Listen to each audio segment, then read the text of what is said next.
Looks like we've got most folks on, so it's 9:01. So we'll go ahead and call this meeting to order.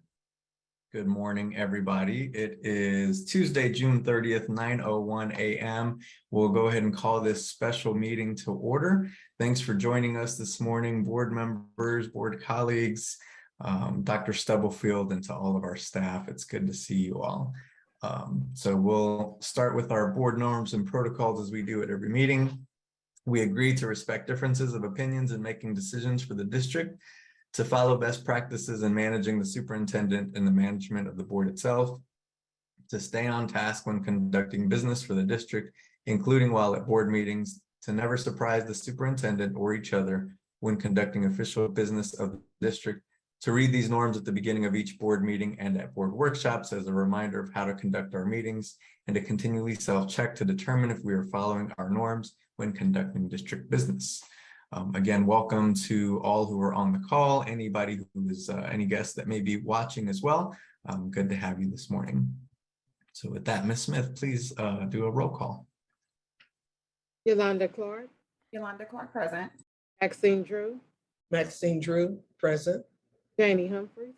Janie, present. Randy Lopez. Randy Lopez, present. Wanda Brownlee Page. Wanda Brownlee Page, present. Rachel Russell. Rachel Russell, present. Dr. Nguyen. Okay, thank you. Could I get a motion to approve today's special agenda? So moved.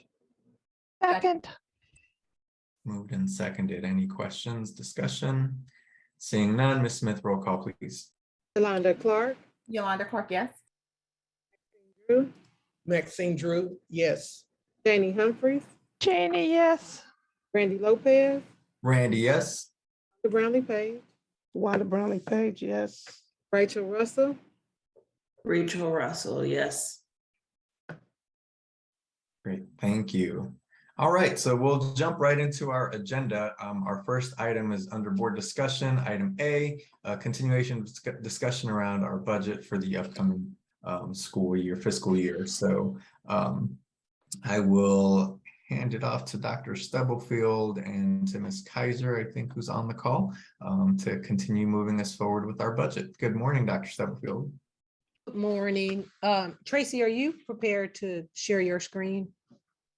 Yes, I sure am. Okay, so the last time that we met, we went through all of the building assessments and the requests from the staff. We won't bring that final document back with the language until after we meet with our principals in July.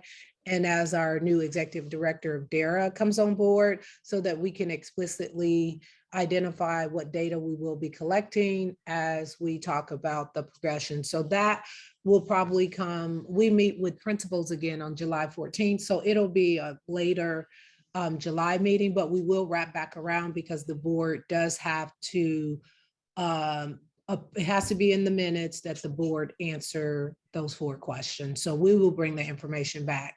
Today, Tracy is going to walk through looking at big picture, like some of the things, there's a deadline approaching. I'll let Tracy talk about that. And so there will be parts that we'll ask for the board to approve in order to meet the deadline. And then we already, the board, as Tracy walks through the presentation, the board has already approved the increase for hourly employees. We're still in negotiations with those who are covered, certified staff who are covered under the negotiated agreement. So when you look at it, you will see a blank line there, but you will also see my recommendation for administrators increase in this presentation. So I will hand it off to Tracy and then we can take any questions.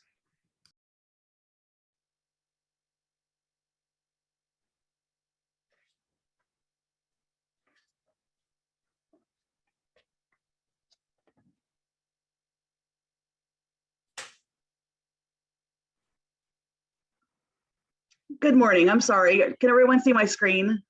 Yes. Okay, great. Yeah, so just a continuation of our previous presentation. This is the same information you've seen, the raise in the base. And then as Dr. Stubblefield was talking, here's kind of a snapshot of what we know at this point. Still anticipating the 6.9 million increase in state funding. The other night you heard a presentation about some possible software savings of around 17,000. We've also looked at department budgets and plan on decreasing some of those by around 2%. And that would give us 283,000 in savings this year. The 2.4 million in health insurance we know of, and then also the approved increase that you guys already did for hourly staff, and then Dr. Stubblefield's recommendation for administration, leaving a balance of around 1.2 million still to be allocated. Then the revenue neutral rate is something that we need to talk about fairly quickly. Here's the timeline for it. The main thing is the July 20th date. We have to notify the county clerk by July 20th if the district is planning on exceeding the revenue neutral rate. And then that would become the maximum mill levy for the district. Current concern though is that right now we only have the estimated assessed valuations. We don't get the final assessed valuations until November 1st. So the revenue neutral rate sets the maximum mill levy that we can use for the district, where when you actually approve the budget document from KSDE, the board is setting the maximum dollar amount that we can pull into the budget. So if the valuation would come in November 1st lower than it is currently estimated, the county clerk would not be able to fully fund the budget based on the dollar amount if we have not submitted to them that we are going to possibly exceed the revenue neutral rate. And so KSDE is recommending that districts go ahead and notify the county that we are going to possibly exceed the revenue neutral rate, setting that maximum mill levy, publish the notice and hold the hearing. The board would still have the authority though through the approval process of the budget to decide what that actual mill levy would be. So if we notify the county clerk by July 20th, that gives us the flexibility to decide if the mill levy is going to actually stay the same or increase based on what the dollar amount is of what the board would like to approve. And then that would give us until September 20th to notify KSDE of the budget. So we do not have the budget document yet. It is supposed to come out by the end of June, but today's June 30th. So we are still waiting to hear if we will get it today or possibly next week. Are there any questions I can answer about the revenue neutral rate at this point?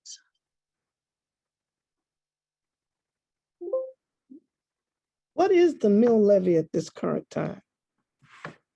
I will get that to you, and I will also get you what the actual revenue neutral rate would be.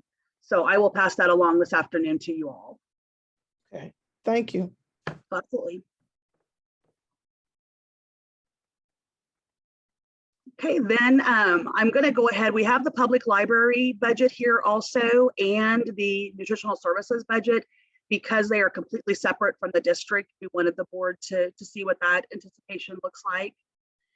But then I want to jump back, we'll come back to that. But I just wanted to say that once we do get the KSDE budget document, Brad and I will begin entering in the data, and then we will bring that back to the board, showing you different scenarios of what the mill levy could look like, what it would be if we did exceed the revenue neutral rate.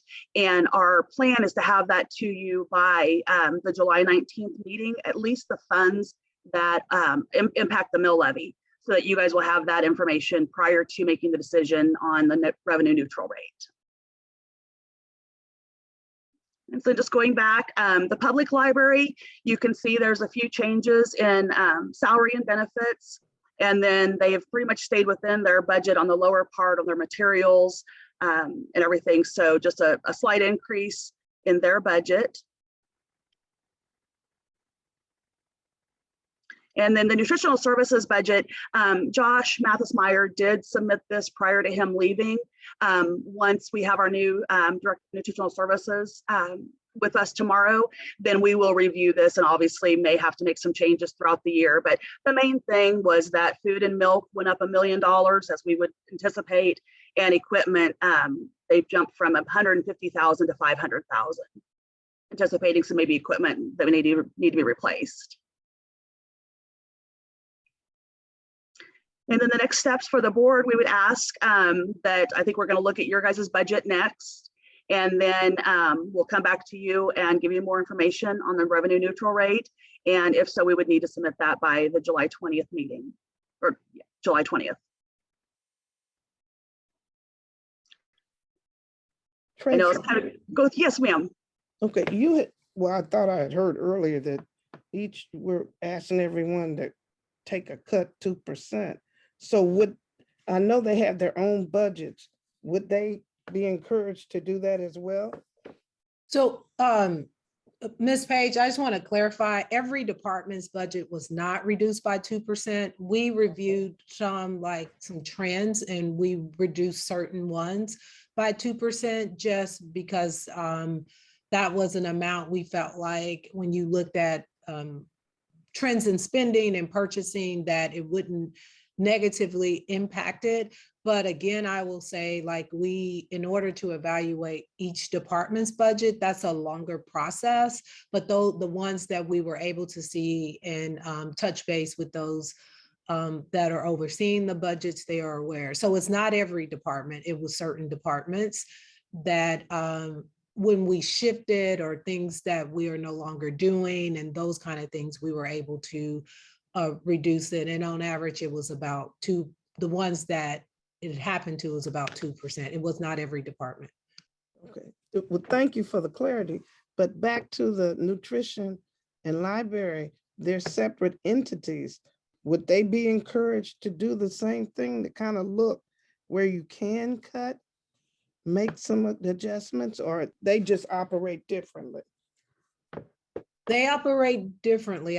And we haven't been able, bringing on a new director and not having the opportunity to have the larger conversation with both of those entities, we did not engage in the conversation around that. But that is something as the finance committee starts to meet regularly and as the board identify, goals around be it mill levy, contingency, capital outlay, it'll help us to have a clearer picture on what that means. And I don't know, the library and nutritional services are completely different, but just in general conversation around what that means for our larger budget.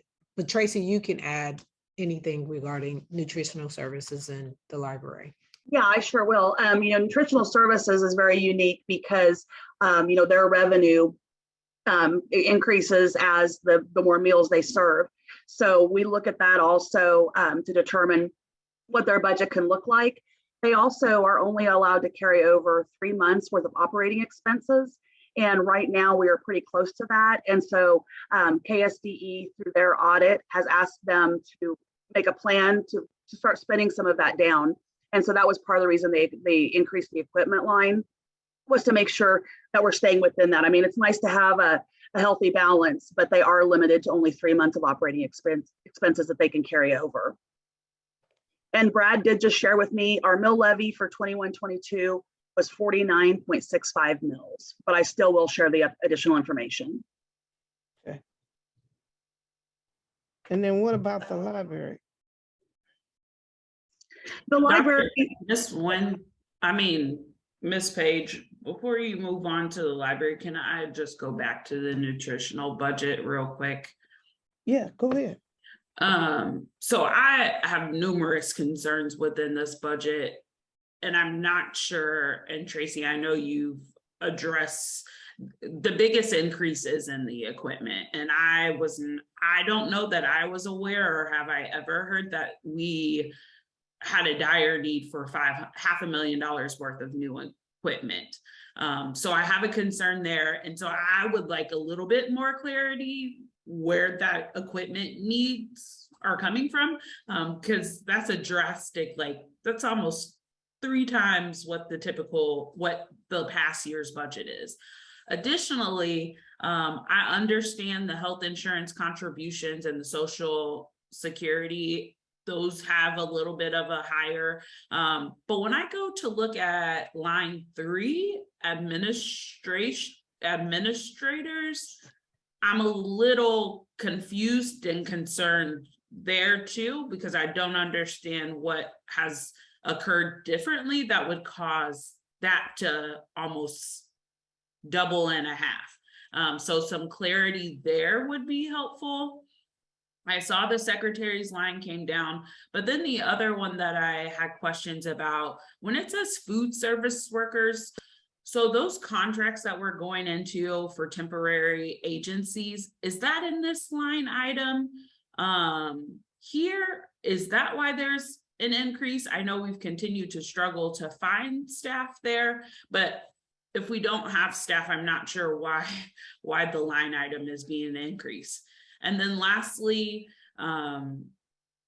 the out of district travel also doubled. And so when I see things that double, in my mind, I just want an understanding of why, because those things seem something that should maybe come before us of like, hey, this is why this is doubling versus just putting it on paper. And so those are my concerns, but all of this to say, and my concerns in the nutritional services budget, I also wonder, Mr. Lopez, if before we have these special budget meetings, if we can get some type of information. I know this document went live like a day or so, but I would find it helpful if we have an opportunity prior to the meeting to know what's being talked about and where to send the questions, because I would have happily been glad to send my questions along, but I don't know that I truly understood the process for which we were going through today. So, yeah. So Rachel, I'm going to jump in. I will own that you all, I mean, it was in the draft situation, but I will own that I last week said to Tracy, we need to pull together the entire budget for the different departments so that the discussions, because we have several meetings, so in between we'll make sure you get that information, but I will do a better job of saying this is what we'll share and getting the information to you. The one line item that I will say when you see where it says food service workers, that line item has to increase in accordance with what we increase the pay for hourly staff. And so that's that, like, it couldn't stay the same. It should include like any contract services that we do. And we are having some internal conversations about staffing and those sorts of things. And we'll be happy to share any updates. This budget was developed by Josh before he left. Our new person does not officially start until tomorrow. So there may be, well, there more likely will be adjustments as we onboard her. But this is, I just asked Tracy to share what was put together, then we can get your feedback. And as Lenora and Tracy work with the new director, those questions that you have can definitely be addressed. We're not asking the board to take any action regarding these. We did just wanted to get it in front of you and get questions. And I apologize that we didn't send it previously. So I've noted, and I'm sure Tracy and Lenora have noted the questions that you have. Yes, we will definitely look into that and get that information back to you. We can also follow up with the current managers and ask them about equipment needs. They may have some information on that, but we will get those answers to you. Dr. Nguyen. Yes, good morning, and I apologize, I was having connectivity problems. So help me understand, are these just two new that you presented today? Do we have the full proposed superintendent's budget, or do we not?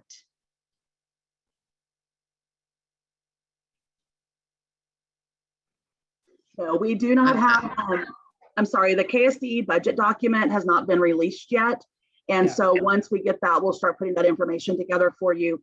These were just two individual budgets, outside of the full district budget that we thought we could go ahead and share because they had been prepared. Okay, and I appreciate that, but this is not what I'm asking. So Dr. Stubblefield, are we to now proceed department by department based on what you've already presented? Is that how we're proceeding? We are not, I mean, the department budget. Well, excuse me, let me ask it like this. Have you presented the department's full budget for us to consider? That's the question. So the department budgets of what they are, you have access to those.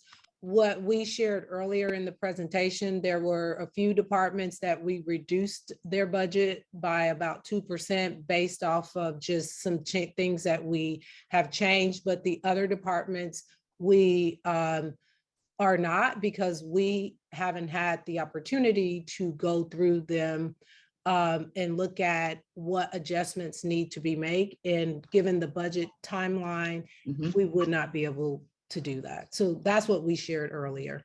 Okay, so thank you. So based on what you just said, are we to assume then you will not have time for this budget cycle to review any more of your departmental budgets? And so we then consider as it's presented. Is that clear? Am I clear? So I just want to be clear, we did review them. Those in the department are saying they need the amount of money in their budget, but to go line by line to have a conversation around how does this align with this strategic plan? How does this? That's what we don't have time for. We did review them all, but the departments are saying, I need my entire budget. And so understandably. Yeah. So what I'm saying to you, Mr. Lopez, and the rest of the board, in full transparency, the responsibility of the board now, based on what Dr. Stubblefield has said, if, as for example, we do not believe there is a warrant, doesn't matter, the department says they have to put all new equipment. If we believe our budget should only allow for 250,000 instead of 500,000, it is our authority and our fiduciary responsibility, but also our authority, statutory authority, to say that line item will be 250,000. So, I'm very concerned, and I've said it before, that these budgets keeps inching up, and a department is going to say they must have that. Our taxpayer cannot continue to be, and I'm going to use the word soaked, because as we're talking about almost $500 million budget for Kansas City, Kansas, not Wyandotte County. So I'm looking forward to the board taking a fine look at each line item, and I'm going to comment on Ms. Russell's, I'll give you doctor today, Rachel, Ms. Russell's comment that, yes, this is a public meeting. Whenever I would ask, oh, well, how is that administrative salary broken out? The response is, well, you have access to the business Aluvay or whatever. The public does not. So if any board member asks that, what are those salaries broken out? It is the responsibility of staff or somebody who knows to be able to explain it. And so that those are contractual, we won't change that. But just as she said, out of district travel, have you identified the travel, even for our own board? Do we have the numbers? And so that's where I am. And again, you may have covered this before I got in on the meeting. I apologize for not being able to connect, but I think Mr. Lopez, I sent you an email months ago asking for what budgets we would cover when, so that we can have questions before. So thank you. Dr. Nguyen, I just want to clarify that none of the department budgets have increased. The only increases would be for, currently the board has approved us hourly for hourly employees to be increased. I'm not speaking to nutritional services in the library because they are different. Within our general budget, the departments that are not out, no budget has increased other than what the board has approved for salary increases. There were several departments that we reduced. And so I hear what you're saying, but I just want to be clear that the budgets have not increased. And I understand what you're saying, and I'm saying over time, over the last, if we look at our 3-year trend, those trends have not remained stagnant. Those trends have not remained unchanged. Those trends have inched up. And if they are as a result of salary increases, then fine. That must be clarified, but they have not always been. So thank you, Mr. Lopez, and thank you, Dr. Stubblefield.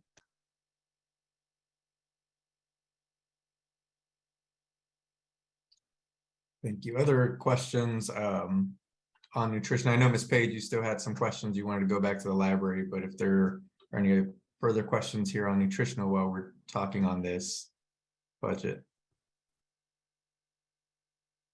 Mr. Lopez, on nutritional, going back, well, can we get an update how they're doing with HR on recruiting staff? Because we pay a lot to that labor force.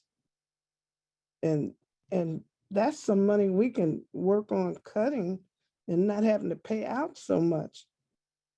So I don't know how they're coming along on recruitment of staff, but that is a concern.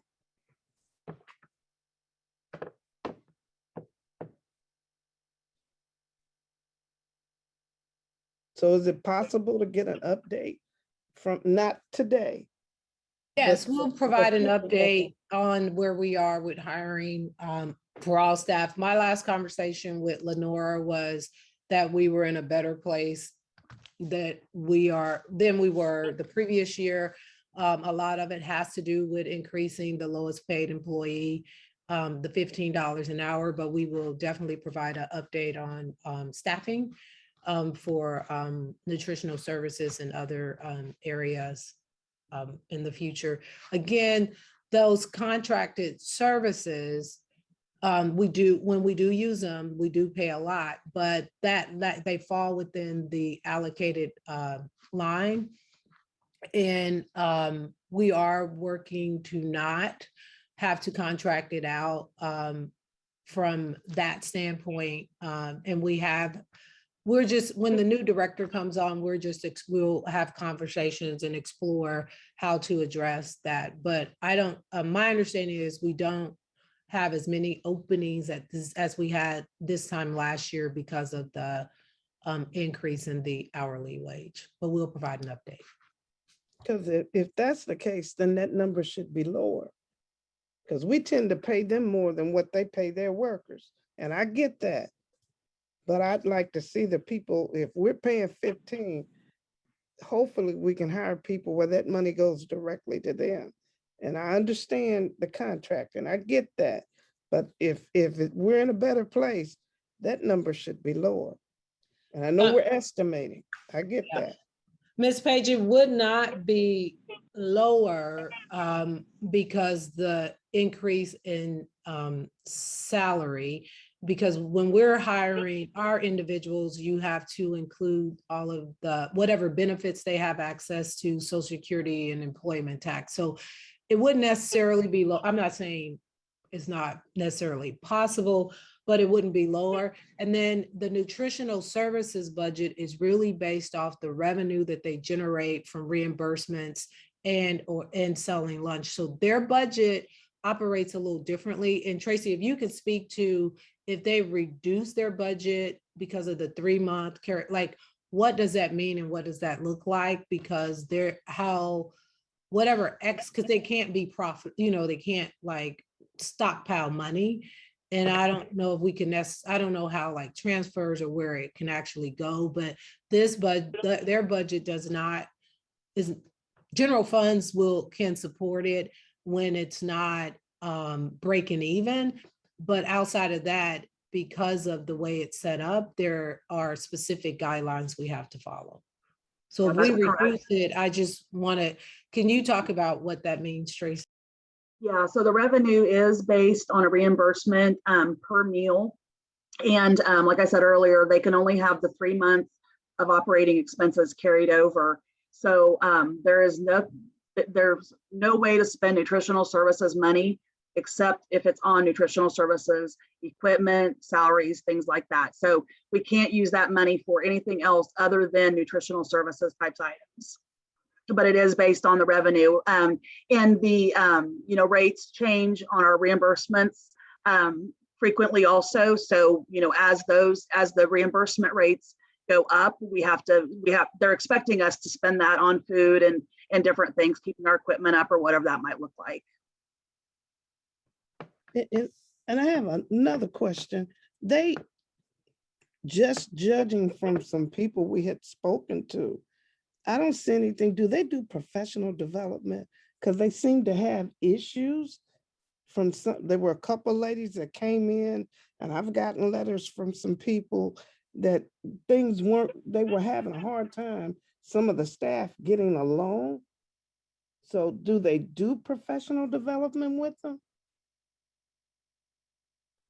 That would be something I would definitely recommend we talk to the new director about and get her input. I'd also, when we talk about the out of district travel, looking at that, I'm not sure what kind of conferences or whatever that might be, but I think the professional development you're speaking to is probably more in-house, where we bring in some sort of leadership training or things like that to help our staff be able to maneuver those kind of conflicts. And Ms. Page, I will say that is something that myself and Ms. Devon had on our list to talk to the new director and Lenore about the ongoing professional development, the development of the managers to handle conflict. Again, this budget which we're just sharing it so that we can make the adjustments with the new person, was created by Mr. Josh before he left. So all of this input, but I will say we did talk about professional development and providing training to managers for conflicts and when things come up, and consistency around that. Okay, well, I get that Josh left, and this is but it seems to be an ongoing issue with that department. And if you want it to be stable and keep people, then you got to get your morale together, and not only with the leadership, with the individuals who work there, that they may need some training. So I hope that they will consider that and include that they get the professional development that they need. Thank you. Dr. Nguyen, I see your hand up there. Thank you. I just one comment, and it's a global comment. Dr. Stubblefield, we have not in the last, I think I asked this on a question maybe 2 or 3 months ago. Why are the travel requests not on reports for approval anymore? They are on there. They're under HR. That is one of the things that I have down to share with the board. I mean, it's a larger conversation. It used, they're on there. They currently fall under one of the documents for HR. There are some processes that historically have been put in place that, as I have spent my first year, I'm trying to get clarity around it. I don't know, there is a component that for the board clerk, and I'm just trying to get some clarity around, has it been going to Ms. Smith, or why hasn't it? So with lots of new people in that it's something we need to clean up, but they have been included in one of the HR documents. So, and I don't think, Okay. Ms. Smith, I just want to say, I don't think they've been coming to you. I think they've just, I just need to get some information around that. So I guess since Amory's there, what document segment was it there for us to approve for travel? Help me, which of those attachments? Anybody can answer. I don't see any. I see Sam Marie is.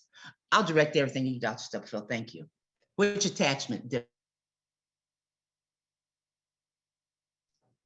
Out of district travel is on the bottom of the HR agenda at each meeting. They have been in the past of our executive view. Are you saying the one we just approved, out of district travel, was included? If there was out of district, if there was out of district travel that needed to be approved, it would have been on there. Some of the like if stuff is happening now, and if you're wondering about that, that would have been on a previous board meeting prior to setting up the travel arrangements. So as it comes in, it is placed on there, and it's typically several months in advance in order to make the reservations. Yeah, I understand all that. So thank you. And I'll go back and make sure I can find it, but it has not been, unless I'll stand corrected if I'm incorrect. So I will go back and look. So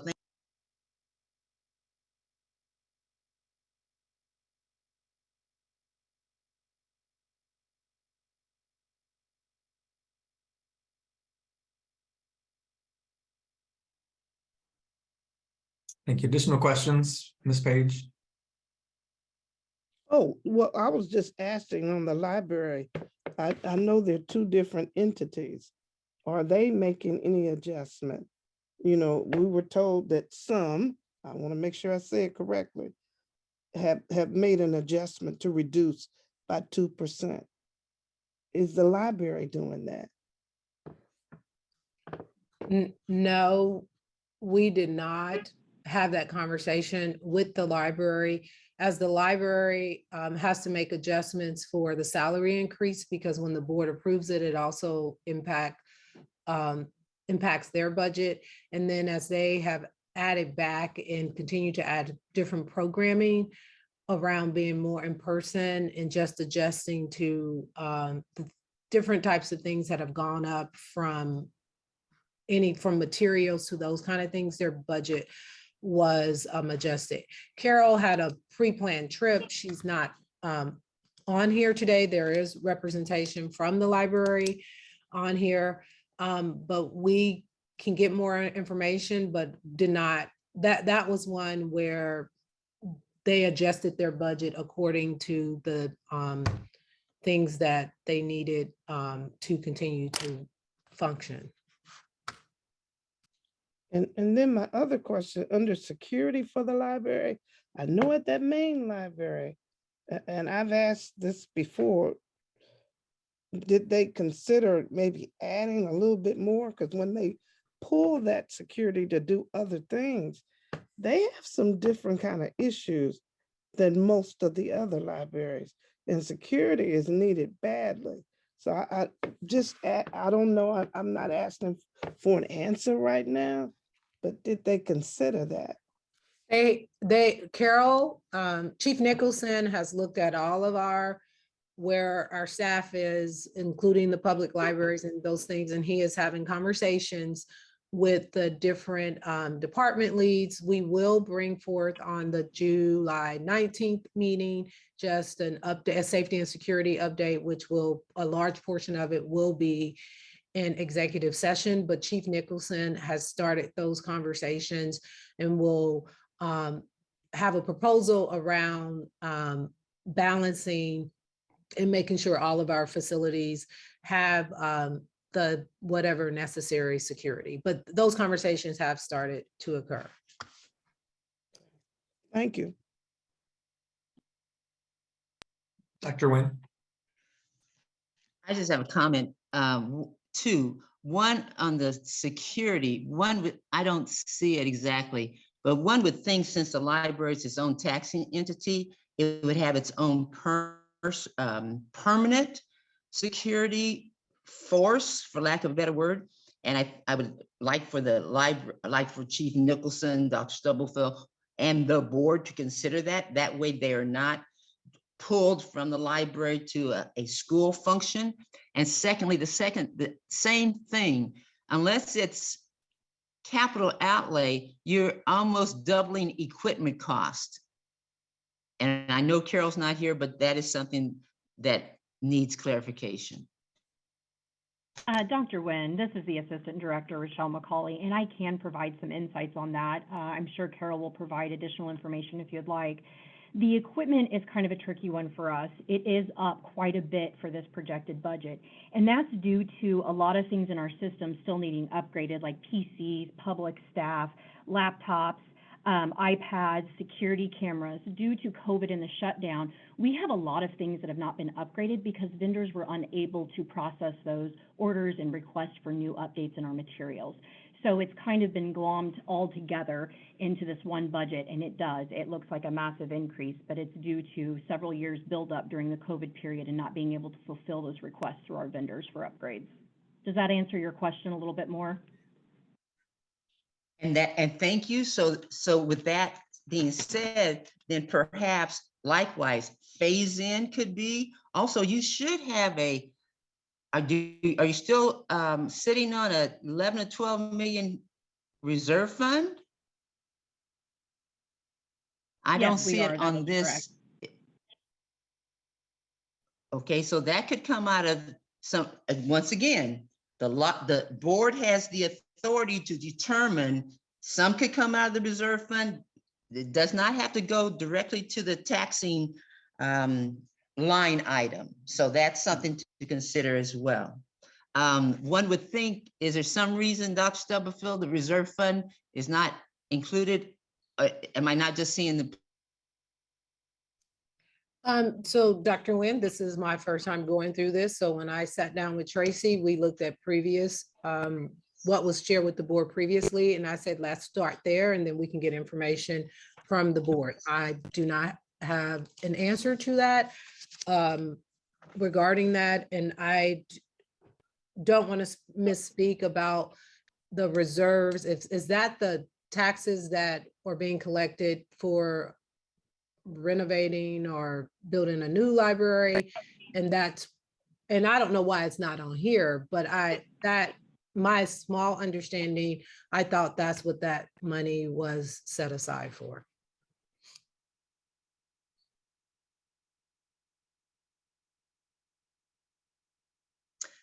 Well, again, once again, for us to do a complete job of budget process, we need to know all sources of funding available for a department, but especially the library, since it is a separate taxing entity.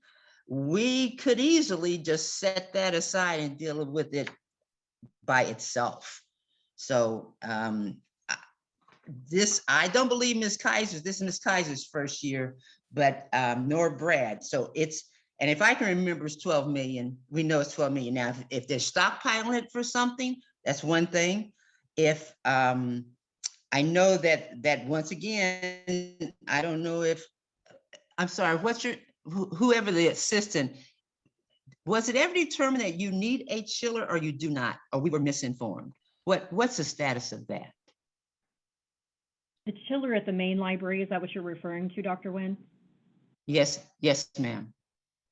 Yes, the expenses with that are drastic. Unfortunately, it's outdated equipment and it's just not sufficient for the needs and not energy sufficient. So it causes our utilities to be out of whack, I guess you could say, much more expensive.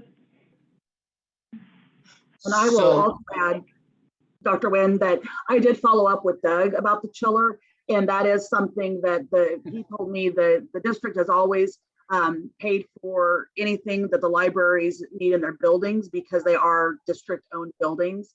And so that typically would come out of the general fund or our capital outlay funding. And I can look up, I will find out what their reserve is. It was my understanding when that was started that it was to be built over time for the renovations or a new library. And so they typically don't budget to spend anything out of that until they get to the point where they're going to be, using that for those purposes, is my understanding. And thank you. And I find, I appreciate, I appreciate Mr. Clemens, correct? Correct. That's Doug's last name, right? Yes. For lack of a better word, remembering the fact that they have a chiller. I know it was brought to our attention, but let me ask the ma'am again, and I'm sorry, I forgot your name. Does outdated mean not functional? No, I wouldn't use outdated as unfunctional. It's just an older piece of equipment that's been with the building, and they do the best of their abilities to maintain and upkeep it so our facility can continue to run here. The cost, I don't have the exact numbers in front of me, but I know there's been past discussions since I've been aboard in the last few years of replacing it, or is it better to build a main library? And that's where those conversations has kind of geared towards. You know, is it worth it? Is the cost affiliated with it going to be, you know, the best thing financially to replace or to build a new library? And I thank you for being honest. And I think that's what some of us have understood, that some things have been let to run down because perhaps thinking a new library would come sooner than it has. But again, my statement to the board is that the public library in Kansas is our public library is the only one under our jurisdiction. Everybody else is a separate entity. So we have the responsibility to spend a lot more time on managing its budget, but we have to have full information. So thank you. Help me with your name again, ma'am. My name is Rochelle Who am I speaking McCauley, to? and I'm the Assistant Director. McCauley. Okay, thank you. Thank you, Ms. McCauley. Welcome. And You're Dr. Nguyen, I just want to add to that Carol and when the board gave permission for Carol to explore with that library committee, the cost of renovating and or the building, that is coming to the board on August the 9th. And I think that will help whatever decision is made around that will help with that to move forward in whatever direction. Thank you. Ms. Russell. Not to beat a dead horse, I have quickly and briefly gone back through all of the general meetings of 2022, and I cannot find any travel things, but that's neither. So here nor the there. last PD travel thing was on the April 12th agenda is what I'm being told. Okay. But what I'll be transparent about, this was one of those processes that has been in place for a while, is one of the things that, because I'm not, we're not trying to not be transparent about it. I think there may have been some missteps, but Dawn said she looked and the last one she saw was for PD is on the April 12th agenda, but I haven't. Yeah, and I think that was one that you had approved because it got missed and then it got added, because I do remember we have received a couple of those. All that to say, like, I just think please clean up the process and that'll be fine. My question about the library budget for Miss McCauley or Dr. McCauley is I saw that programming was declined in the ongoing budget. Is that based on feedback from staff? Is that what is that huge decline? I know we've been doing some creative things for COVID, but what could you speak to kind of why there's such a deep decline in actual programming dollars being requested? Yes, I sure can, Ms. Russell. So during COVID, we really vamped up that virtual portion since we couldn't do the in-person.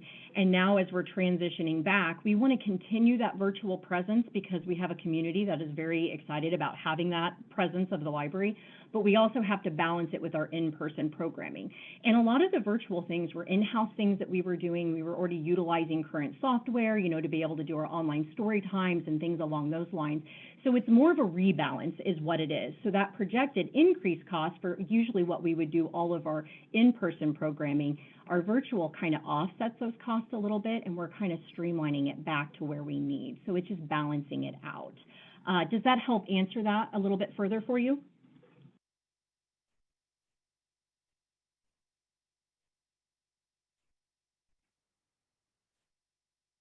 Yes, that does. Sorry, I apologize. I just wanted to jump in real quick, sorry, before we got too far away from the topic of the travel. This is just an example that I've got pulled up here of one of the most recent ones, because these are done so far in advance before, to make sure we have approval before travel arrangements are actually made. This one was from the March 22nd meeting, and it included the AVID conference, for example, that was June travel. So quite a bit ahead. It's not that you're going to see approved travel on every HR agenda, but when there is travel, this is where it would appear.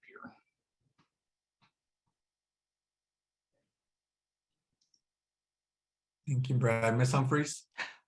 Yes, we just had some approved travel on Tuesday night's agenda that we approved. It's on the public view. So that March 22nd, I don't see it on Yeah. the executive view. Is it on the public view? Is that what you're saying, Janie? Is that it's on public view and not executive view? It's on public view board agenda, and we approved for some travel in June, which I realized was probably late, but we also approved for July for Dr. Bilbo Irvin to go to the AASA National Principal Supervisor Academy in Charlotte, North Carolina. And we also approved Dr. Scott to go to that. And several people for the AVID Institute, which is late because they'd already been there, but yeah. Well, I think they're there now, but I guess what I would also say is that you're showing is I typically as a board member don't look at the public view. And so I may have been approving things that I was not clear of if it's available on the public view and not the executive view. And so if that is also something that we could potentially clean up, I would appreciate that to make sure that I'm approving what I am actually looking at, I guess. Okay. I just wanted to clear that up because we've had travel on several of our HR reports in the last few months.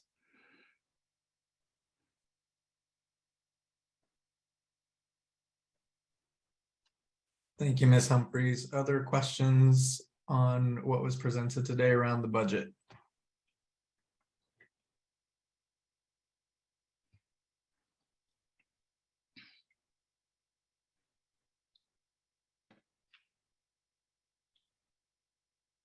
I don't have any other questions, Brad. I appreciate you pointing that out. I didn't say that before, but thank you for acknowledging where we could find that information. Thank you.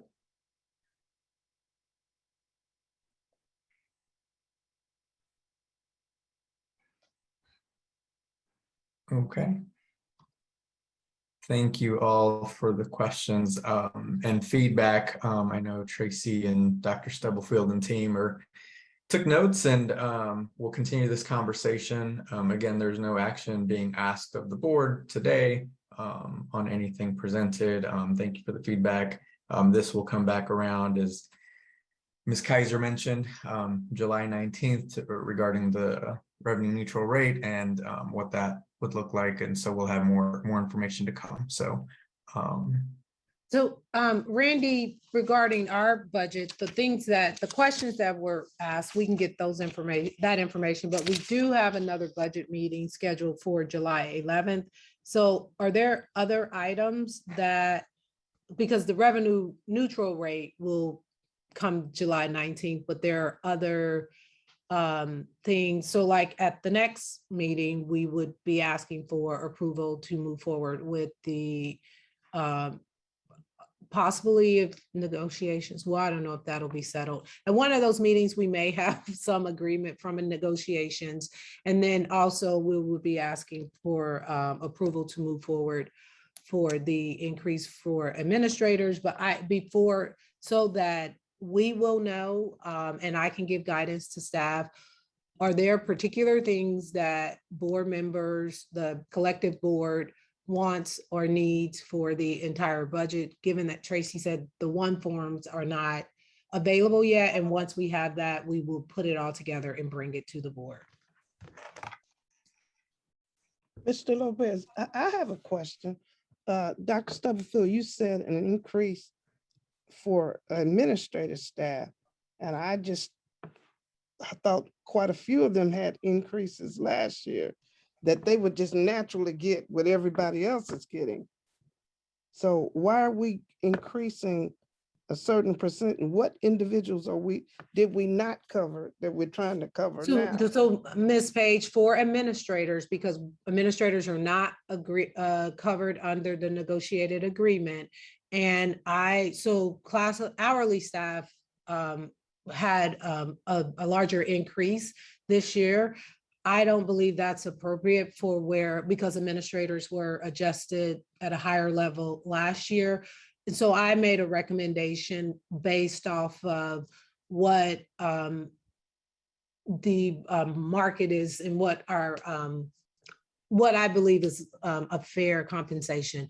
But if we just naturally give them what everyone else received, it would be higher than the 3%. And we haven't settled the teacher negotiations. So, and Greg, tell me, well, the public amount that's already been offered to teachers is higher than the 3%.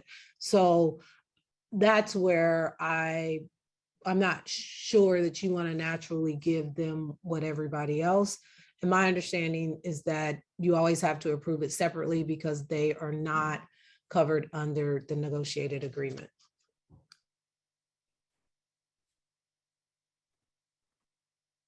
Thank you, Dr. Stubblefield. Dr. Nguyen and then Ms. Russell. But yeah, I guess I'm a little confused about the conversation you just had about administrators increases based on the percentages that we have been presented. And I don't know if those were current or last year. Did I miss it? Is that what you're showing It was now? in the third slide, and it was a raise for administrators and exempt employees at 3%, which will equate to $707,000, basically, yeah. And then for the hourly employees, that's the average. The high for those on the lowest end and in different places was like 5.9. There were groups that were adjusted in previous years that will receive like something lower, but the average was 3.95 for that group. And HR right now is working with the different directors and department chairs to communicate that out, because we'll move forward with the classified hourly staff in implementing their raise increase. Brad, I believe will it be on the 15th paycheck, July 15th? Am I wrong? Or you can tell me.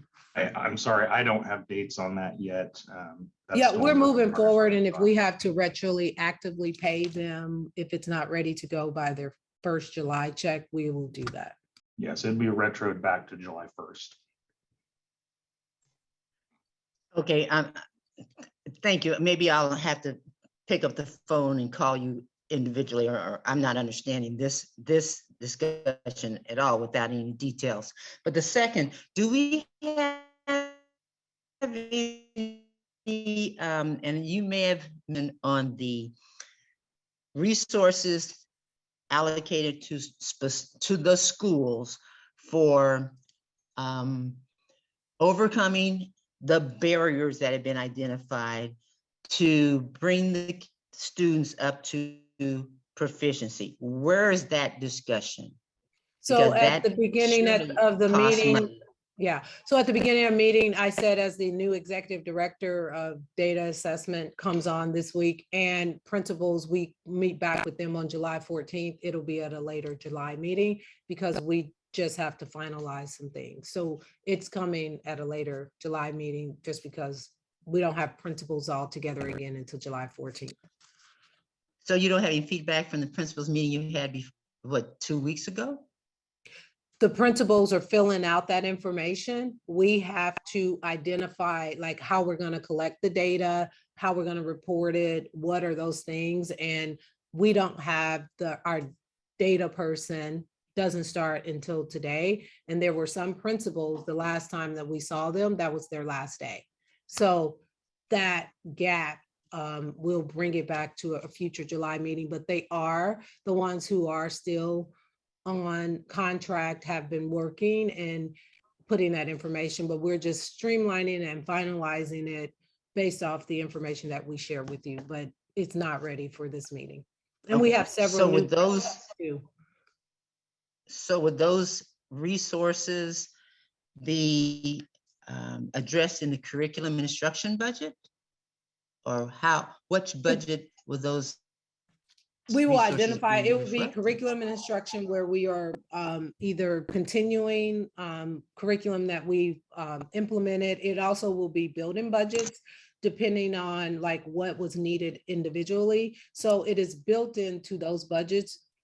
What I will say, in a lot of cases, it was cost neutral because either they're stopping doing something or replacing something based off of what the data that we've collected so far. So there wasn't, I know historically, you typically, well, last year, I don't know historically, I can speak for last year, there were a lot of items on there for board members to approve around adding new staff or those kind of things. And that was not necessary this year. We were able to either do it in a cost neutral manner and or continue what you had already approved previously. And we may be using individuals or resources in a different way. So we'll bring that information forward in a future meeting.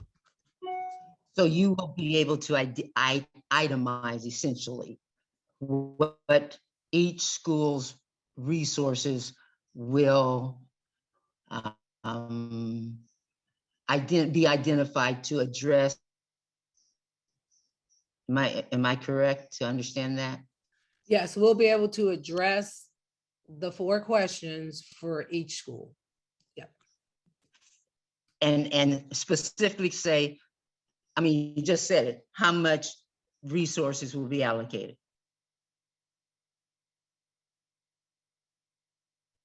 Yes. Okay. And then the other, I'll write to the board later. Okay, thank you. Thank you, Dr. Nguyen. Ms. Russell, did you have your hand up as well?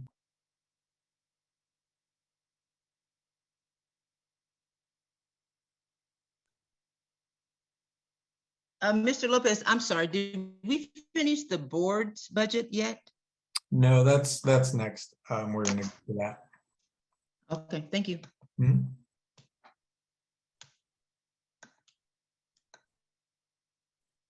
Okay, seeing no more questions. So Dr. Stubblefield, did that answer your question? I know you'd asked if there were any other things that for the future board meetings, budget meetings.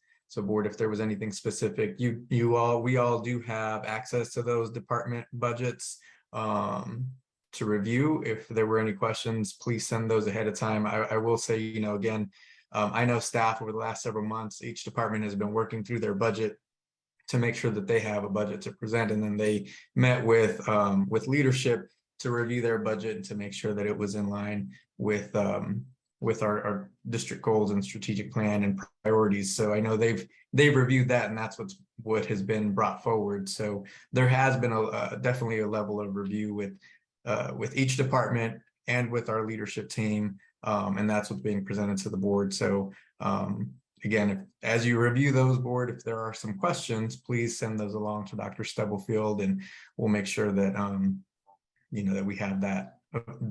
We all do have those available to us. And if you need help finding those, please make sure you reach out as well. Dr. Nguyen? And I know you understand that, and I know the board understands it. I know that staff does not historically at this point want to make changes, but please understand the board has the final authority to make recommendations, which includes reductions and additions as well. So I know, if we don't say it out loud, the public doesn't understand that is our job, not to rubber stamp. Yeah, no, I Thank you. completely agree, Dr. Nguyen. It is our responsibility as a board to make sure we're reviewing the budget. I just didn't want it to go. I just wanted to make sure that folks know that these budgets are being reviewed thoroughly by the department, by staff, by leadership, as they come forward to the board. And then at that point, that's our job to review what we're doing today and what we've been doing. But staff have been working actively to make sure that they present a budget that is fiscally responsible, and that will help us accomplish what we need to as a district. So yeah, thank you. Ms. Russell. I just wanted to add, as I'm reviewing and I see some of the budgets, I am not making a plea to go and spend unnecessary dollars. But what I am asking is next year, if we can, Dr. Stubblefield will have completed 2 years under these budgets, to review the comparison of the budgets and review where things can be cut. Some of the groups have thousands of dollars that weren't expended in specific line items. And so those are ways that I would say that we could work towards also making the budget smaller. Is if you're not spending it, why is it still in that line item? And so looking at a 2-year comparison in some of these budgets, I feel would be helpful, instead of being like, well, you have 30,000 in this line item, you only spent 5 the first year. Well, next year, if we look and there's still that same big gap, I would say then maybe there's coaching or a reduction that needs to be taking place to not have dollars in a budget that isn't being spent that way. Ms. Russell, I don't disagree with you, but I do think those conversations we need to start. One, we need to understand the larger goal of how much, because as Dr. Nguyen has said, the board can, if the board came and said we have to reduce the budget across the board 10%, we will make adjustments. I'm not saying that's what Dr. Nguyen said. I'm just using it as an example. What will help, and we need to start these conversations sooner than later, so I think one of the things that as the board works with goal setting and those kind of things, if the board has a collective goal around whether it is to reduce the board budget in order to reduce the mill levy or to increase contingency or to increase capital outlay, then we can work backwards.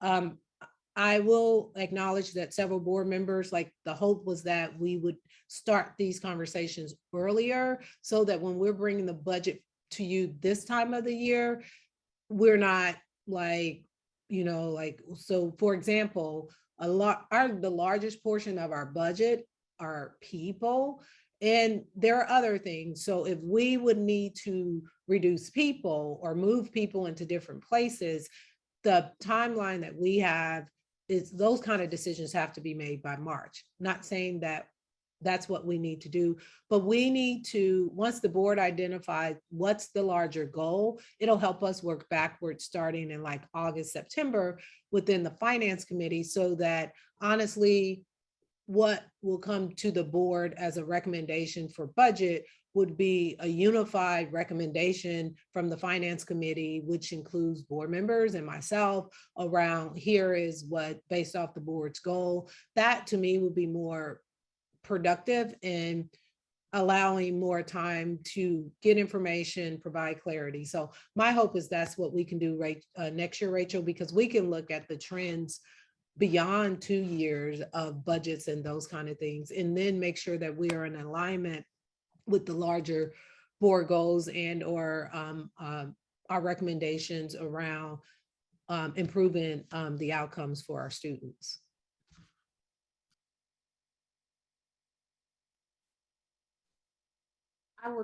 I'll just add to me, Dr. Stubblefield, the last sentence you just said is what's more meaningful to me than anything, improving the outcomes of our students. So while I understand that we need to be very careful with our dollars and make sure they're in the right place, to me, that's the overall goal. And I know we're in budget season, but where our dollars, to me, when we put our dollars in places, they need to be places that will be effective and provide those outcomes for students. So I can't say my voice says, let's cut the budget. My voice says, let's spend our dollars in a place that will get our students the outcome that we are looking for. And we spend a lot of time going through results and all those different things. So that's where my focus really goes to as we continue to go forward. Thank you, Ms. Clark. Dr. Nguyen. I just want to echo Ms. Clark's comment. That's what 2 years I've been asking us to look at, quote, needs assessments. That's the translation. What do the students need to become proficient? Sometimes we've addressed it, sometimes we haven't. Now, I don't know if I'm frozen. Nope, Randy, you're still drinking, so I'm not frozen. But you were frozen. So I hear what you say, but again, as Rachel say, don't listen to what they say, see what they do. And we haven't done it. And we've been asking since January with this current board. Let's start this early. And with respect to Ms. Kaiser, she is trained to say the documents haven't come through. Fine. That does not keep the board from acting. Mr. Goheen will verify, and I don't need him to verify, but our letters of negotiation go in February. You know, usually as the union side, you start talking what you put on the table in February. Here we are, but again, that's part of strategy too of dragging negotiations out.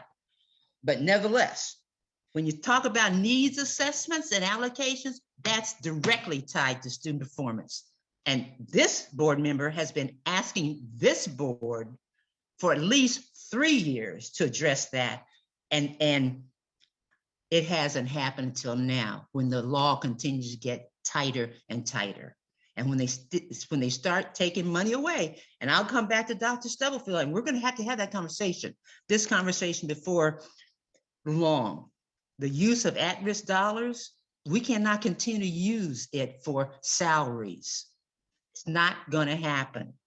But I will get the documentation, because again, I'm not dealing with Dr. Stubblefield and staff. I'm dealing with the understanding of the board. This is what the law says we've got to do with those at-risk dollars. And if we're not doing it correctly, we will lose it.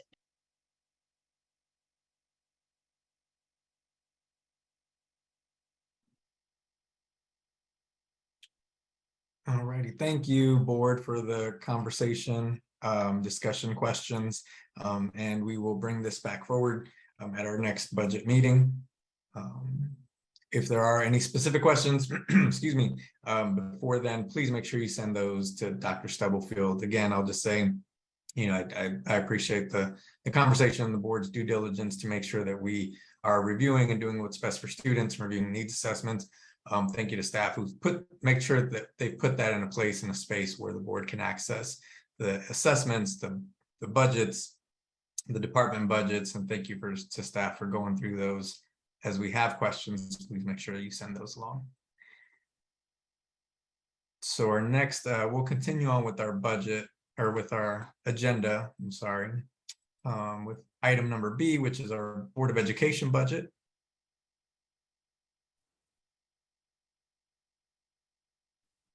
Would you like me to share that, Randy? Yes, please, Ms. Kaiser.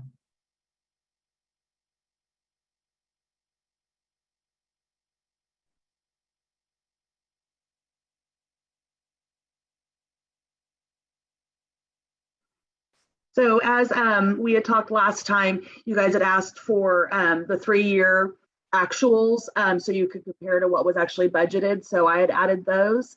And then I guess we just needed your feedback on how you would like to reallocate or allocate this year's funds.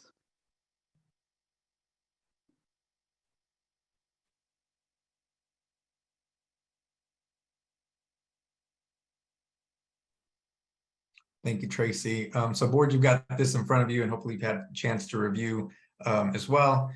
Any thoughts or questions around our board budget?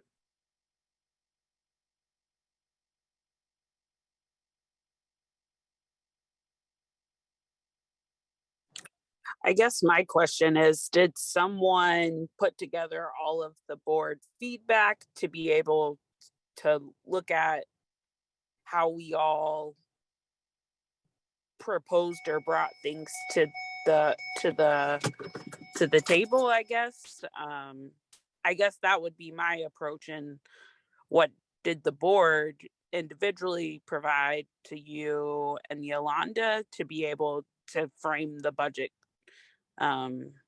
next steps?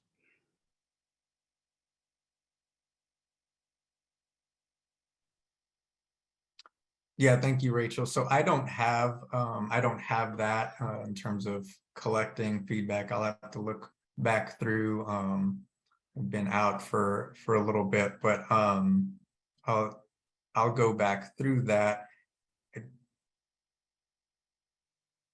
But if there's any specific thoughts now from any of the board members, please go ahead and share.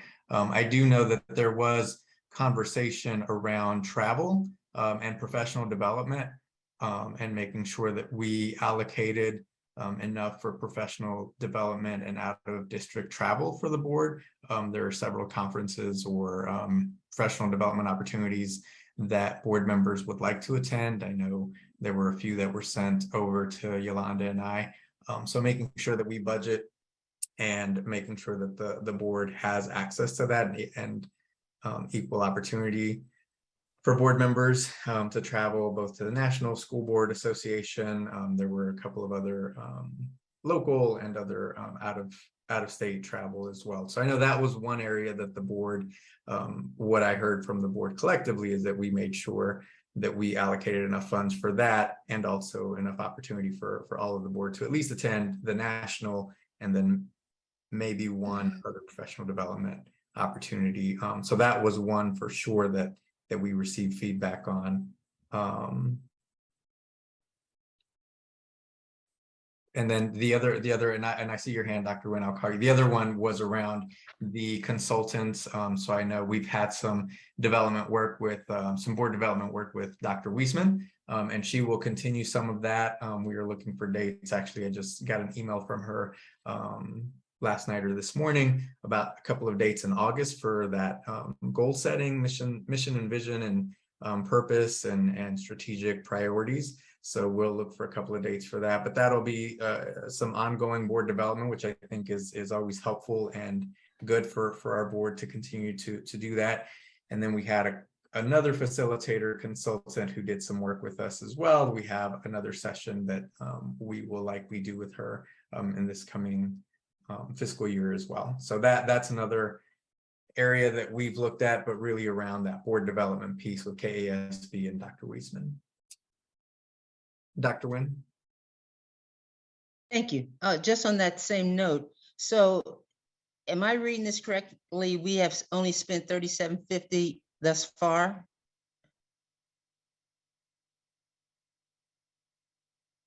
Yes, that is correct. As of June 14th of 2022, you'd spent $37.50. Okay, so Randy, what is the amount we will spend on Marcia, and what's the remaining amount we'll spend on what's her name, Dion? And with those, okay, fiscal year ends in what, today? So is that money, are we carrying that money over? Is that legal or what's going on here?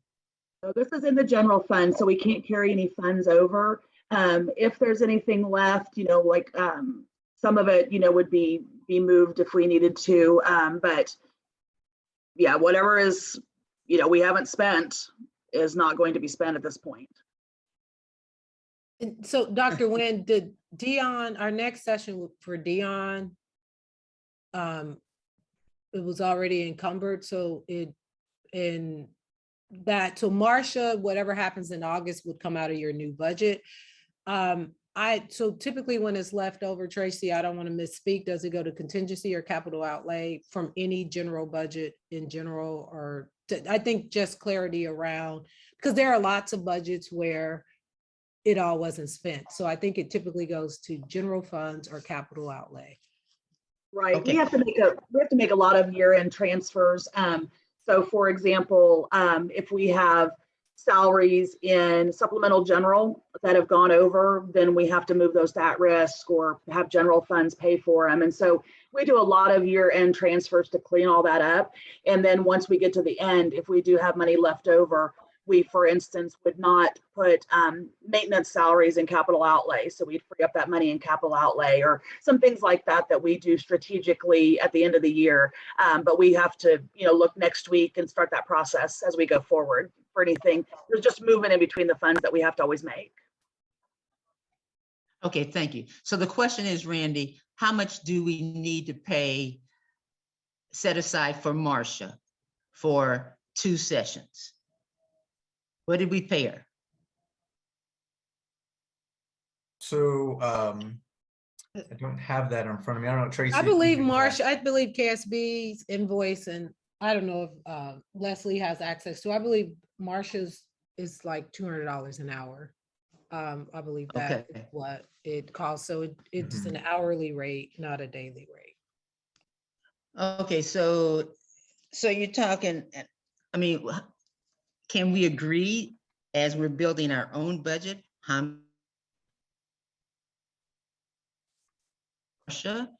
and that covered that aspect? Do we need any other consultant fee? Then that line item is taken care of. Or if you want further feedback after you go through, I mean, we also need to know a little bit more about our legal services.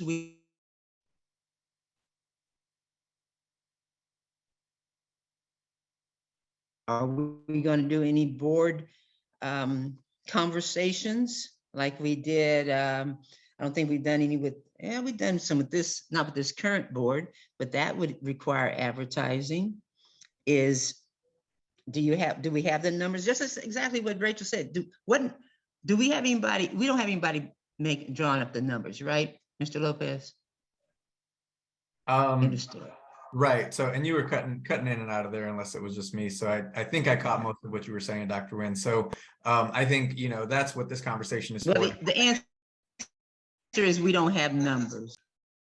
So that's what this conversation is for us to help to put together those numbers. Now, regarding the consultant and Marcia, I mean, I think it would, to your point, can we think about what that would look like? I think, having Marcia or someone, whether it's Marcia or someone from KASB doing that professional development, I mean, this is just my own opinion, having them come in at least quarterly, to do the mission goal setting and then monitoring, right? And doing that board development and revisiting those goals for the board and where are we, and then having our board evaluation and doing the board retreat as well. So I think there are several opportunities to make sure that we're getting our board development, I think quarterly at least, just from my vantage point. So, if we could, you could put some numbers to that. I think having that consultant, that outside consultant to do some different type of consulting or facilitation that Dion did was a little bit different than what Marcia was doing, but I think it's helpful for our board as well. So yeah, I think to your point, we can put numbers to it. And I would like to see us continue the professional development with KASB at least quarterly, and then with an outside consultant on board development, maybe once a semester, would be my thought. But this is the opportunity for the full board to have input on what those numbers are.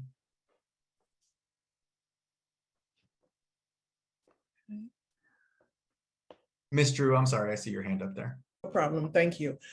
In listening to everything that's being said, I think it's very important that we have open communication about everything.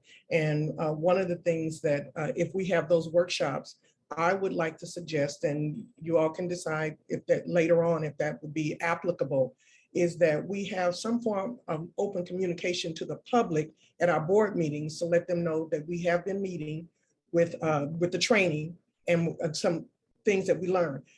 Recommending that one person would do a presentation to let the public know what we've been doing. I also want to recommend that we have a public presentation of the board about district travel. We go to various workshops and individually we may say something, but I would like to recommend that we would choose again a representative from the board to give an overview of as far as what we have done when we travel out of town and what we have learned and how we are going to try to implement those things. And again, this is just a suggestion. Thank you. Thank you, Ms. Drew. Yeah, that's helpful. I think always having feedback and making sure that we're reporting out some of our learnings, just as we ask our staff to do that. I think it's helpful for us to do that as well, and good for the public to hear how we're going to apply what we've learned at some of these development opportunities. So I like that feedback. Thank you, Mr. And Mr. Lopez, I think we should cut and make some adjustments as well. If we're asking departments to kind of streamline with the economy being the way that it is, then we need to make some adjustments as well. Yeah, thank you, Ms. Page. No, I agree. And I think this is the opportunity to do that, to review, where we've budgeted, where we've actually spent and what we want to do moving forward. I think just to make sure that we're using our dollars responsibly. So any feedback that the full board has on what that looks like, and then the full board can decide how we do that moving forward. Ms. Clark, I saw your hand up there too. Yeah, so the only other thing I would add is in that last budget meeting we had, the board expressed that they wanted to have, they of course should have a seat at the table for the things that we should do. So I think at this point now we're saying, do we agree that this is what the board wants to do? And then dollars can definitely be tied, but without agreements, then time would be spent on figuring out dollars that we don't even know if that's where the full board wanted to go. So that's what I took also that would happen today. Like, do we agree that this training should take place? Do we agree with this? Okay, now we've got to go back and tie those dollars into it. And does that align with the budget that the board is setting? So I just want to make sure, and maybe I'm thinking about it wrong, maybe I misunderstood, but I'm going back to just some of the questions around dollars, and you don't want to spin your wheels and go in areas that you don't need to go in if that's not where we're in alignment.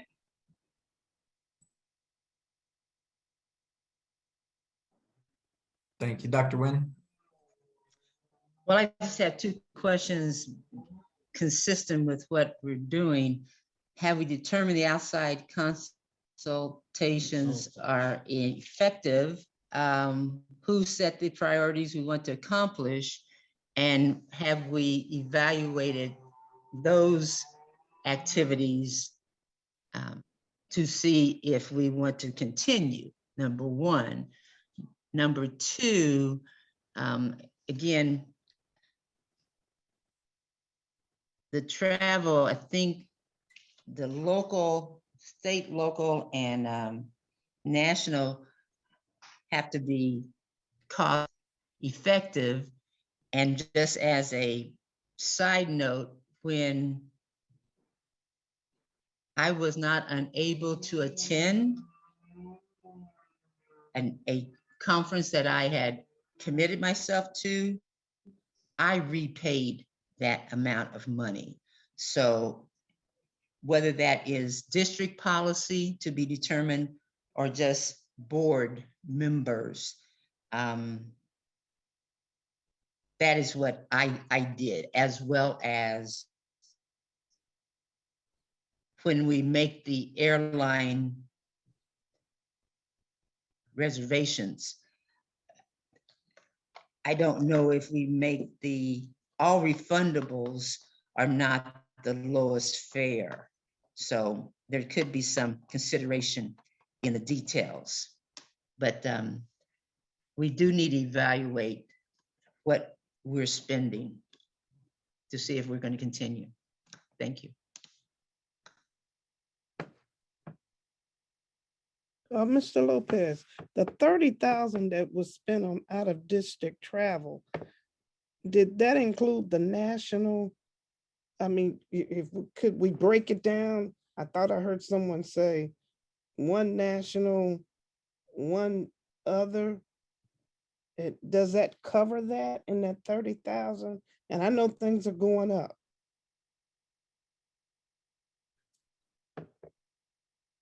And they may not be able to give the answer right now, but that would help to know.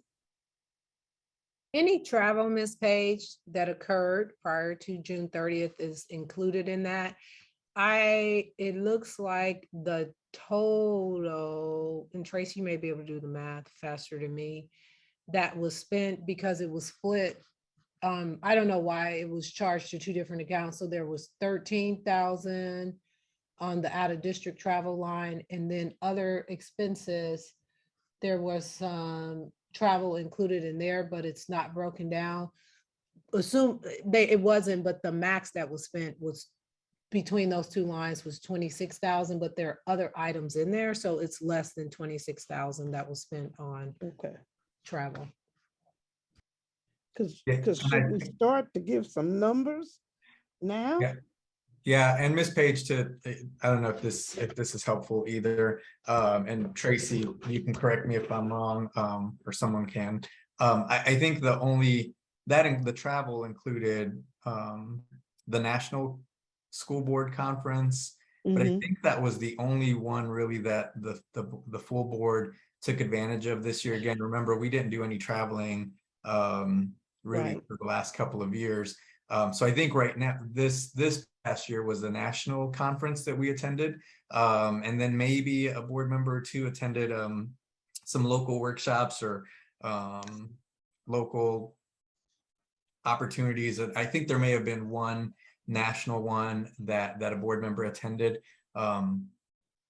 So that's what's covered within those numbers. So that's just one conference for all board members. If we wanted to provide that and additional opportunities, whether it's one or a couple, whatever that might look like, we want to keep that into consideration and thinking about travel costs and flights and hotel registrations, all of that. So Randy, and I'll just also add any conference that any board member attended, including the local KSB one, would have been covered under this, but it was the national conferences and any other individual travel that board members may have gotten expenses for this year. So that would have been included in all of the out of district travel stuff. Thank you. Dr. Nguyen?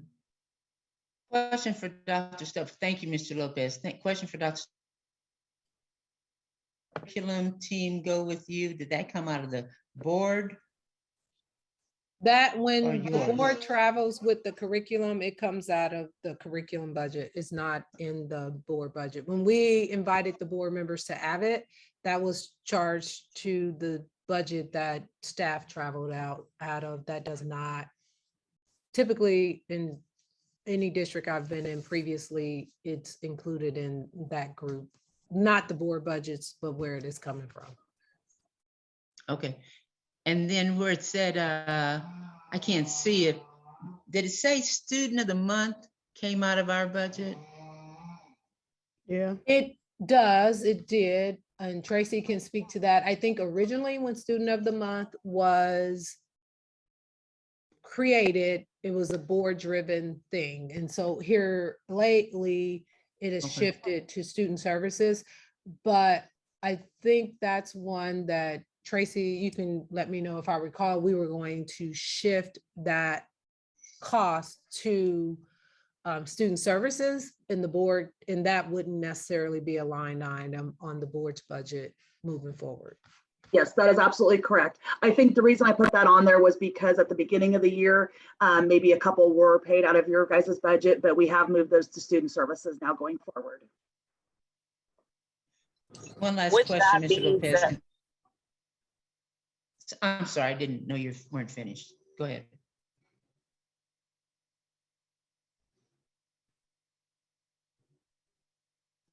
That wasn't Tracy. I think it was someone else. I don't know I who. think that was Rachel. Oh, Rachel. Okay. Oh, okay. We used to have board listening tours. That is something that, as Ms. Clark suggested, we either have to decide whether we have them or don't have them. So thanks. And I was just gonna add that I hear the conversation about student services taking on the medals and the plaques for student and employee. My suggestion, however, was that the board still hosts some type of maybe semesterly celebration to celebrate, because it is the board recognizing those groups. And I know if we don't want to take time away from our monthly meetings to have that pause, that we would every semester host some type of cookie and punch reception for those folks who have received it, to have more of a formal, like, this is the board. I think there's more we can do in the recognizing of our students and staff. And as we heard, our district needs to celebrate more. And so I think having some type of organized reception for those individuals that receive that honor would be warranted in that way.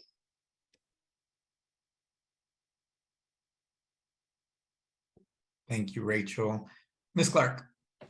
Yeah, I would just add on to Ms. Russell's comment that I think the celebration, definitely, I'm right there with you. And I don't know if it's a reception, or for me, this is when I'm thinking, or these are kids. And so what do kids really want? I think is the way we need to go, especially, knowing that we're paying for it. I want to make sure we give the kids what they want, and they can truly feel appreciated through the thing. So I think my comment is, I'm not really sure if that for me it's a reception or if it's a gift card, or like, I don't know. I don't have that answer, but I do think more needs to be done for our students.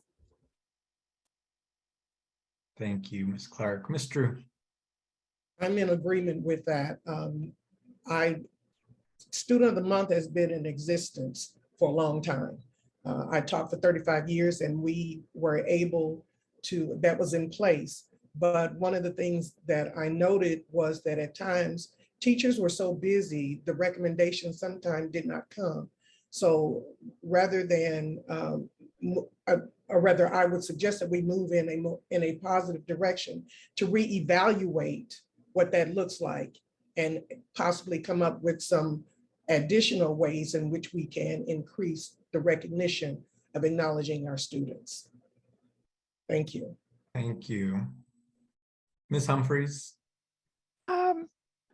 Like Ms. Drew said, traditionally, Student of the Month, it's been done monthly, and it was created as a board recognition, not a district recognition.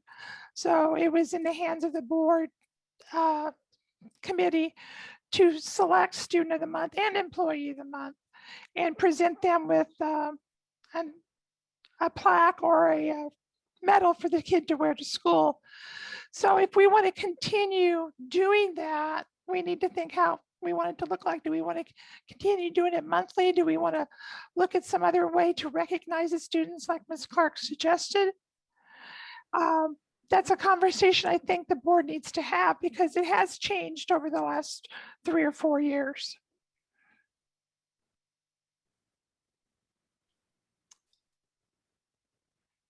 And I would echo Janie. I think it does need to change. I think a medal is very, and forgive me, I recognize folks appreciate medals, but a medal may be outdated in today's times. We give our kids medals for excellence in education. We give our kids medals. And so to get one more medal, I don't know if that's truly a meaningful thing, but I would support the reevaluation of the students and the staff. I don't want to forget in this that we do also recognize staff with the very nice plaque. And so, yeah, I just wanted to echo what Janie was saying. And I think as the board continues to have that conversation, I just want to remind board members, we cannot purchase gift cards. So Yep, whatever- after I said it, Dr. Stubblefield, I thought Yeah. about it, but it was out there already. So that's why I said, or whatever. So agree. Yeah, the whatever that we just would, as you're exploring options. Now you could partner with local businesses and they could donate, like you can figure out something like that, but you could not purchase gift cards. And excuse my interruption, you already have a number of local businesses that were donating gift cards. And what we'll do is make sure that Dr. Wilson, when he comes in, has access to those partners. And then if that's a route you still would like to go, you still will have access to that. Or if there's other routes you want to investigate. So we'll pass that information to Dr. Wilson to share the processes right now. And also just a reminder that Human Resources has a separate committee that chooses the employee.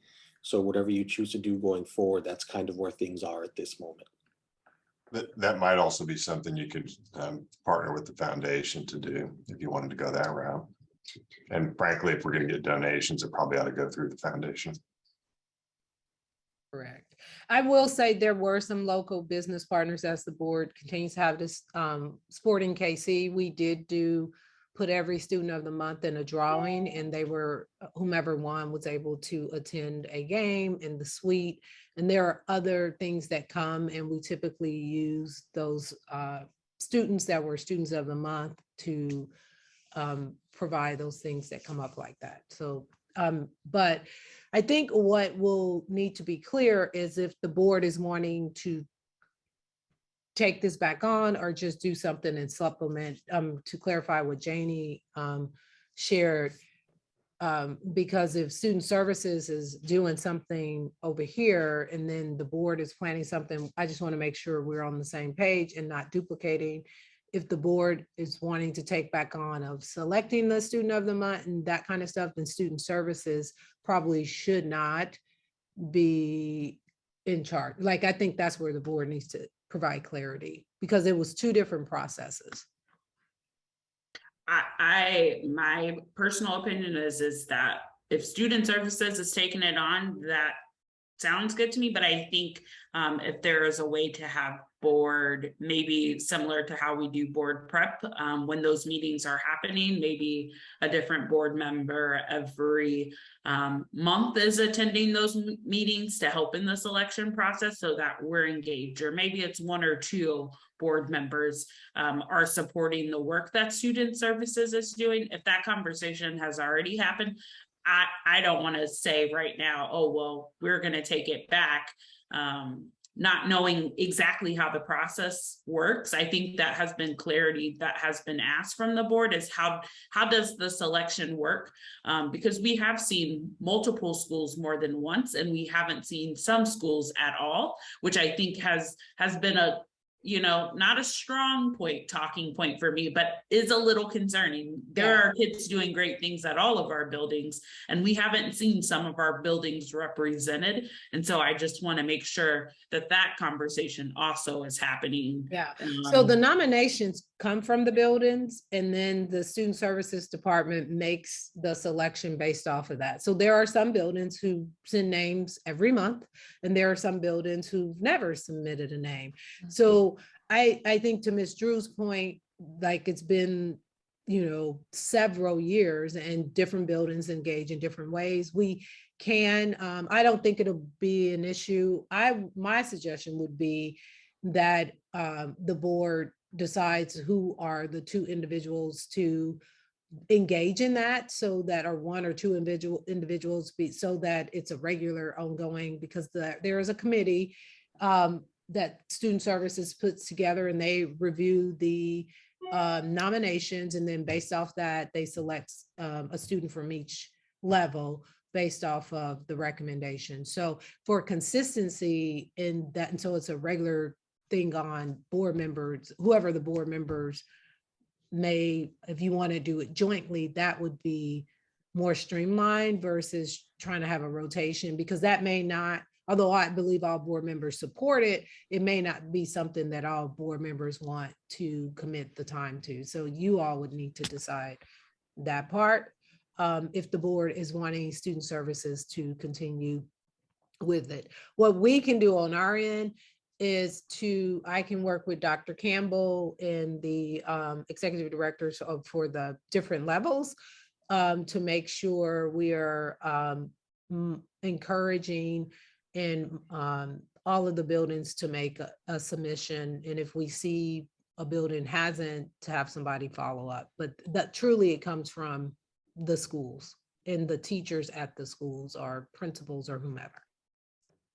I don't want to sound harsh, but is it hard to assign it to one person in each building to ensure that there is a recommendation or something submitted at least quarterly? I'm not trying to say monthly, but I feel like when it's encouraged, it becomes just like we'll do it if we have time. And I want to make sure that we are recognizing students at all of our buildings. And I will not continue to hammer this, but I do think that historically some of the schools we don't see are historically the schools that never truly get the recognition that should be deserved, because there is great things, but people have a lot going on.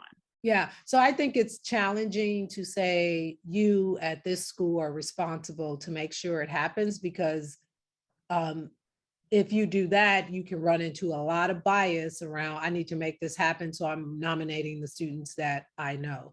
I think and then it's not something that we can necessarily require from teachers or staff members, because you do want it to be more authentic and not and I think there will be some, and I think our teachers and our staff do a lot, but this would be viewed as for some, do I have one more responsibility? So navigating our what we're requiring, our expectations for staff, and looking at what is in our agreements, I don't think we can say you person is responsible for it. So it's just a matter of, I think, keeping it in the forefront, encouraging, probably leveraging our principals to say, hey, every school should have a student of the month. And then when schools don't have an authentic nomination, we can pull from who was in some cases, they do it at the local level at the building and we don't hear about it. So then we may say forward that to us, but it'll be difficult to give that responsibility to one person. Okay, and I just want to be clear for the record, I wasn't talking about a staff person. I was more or less talking about an administrator. But I think nonetheless, I heard what you said. bias. Yeah. Okay. Thank you.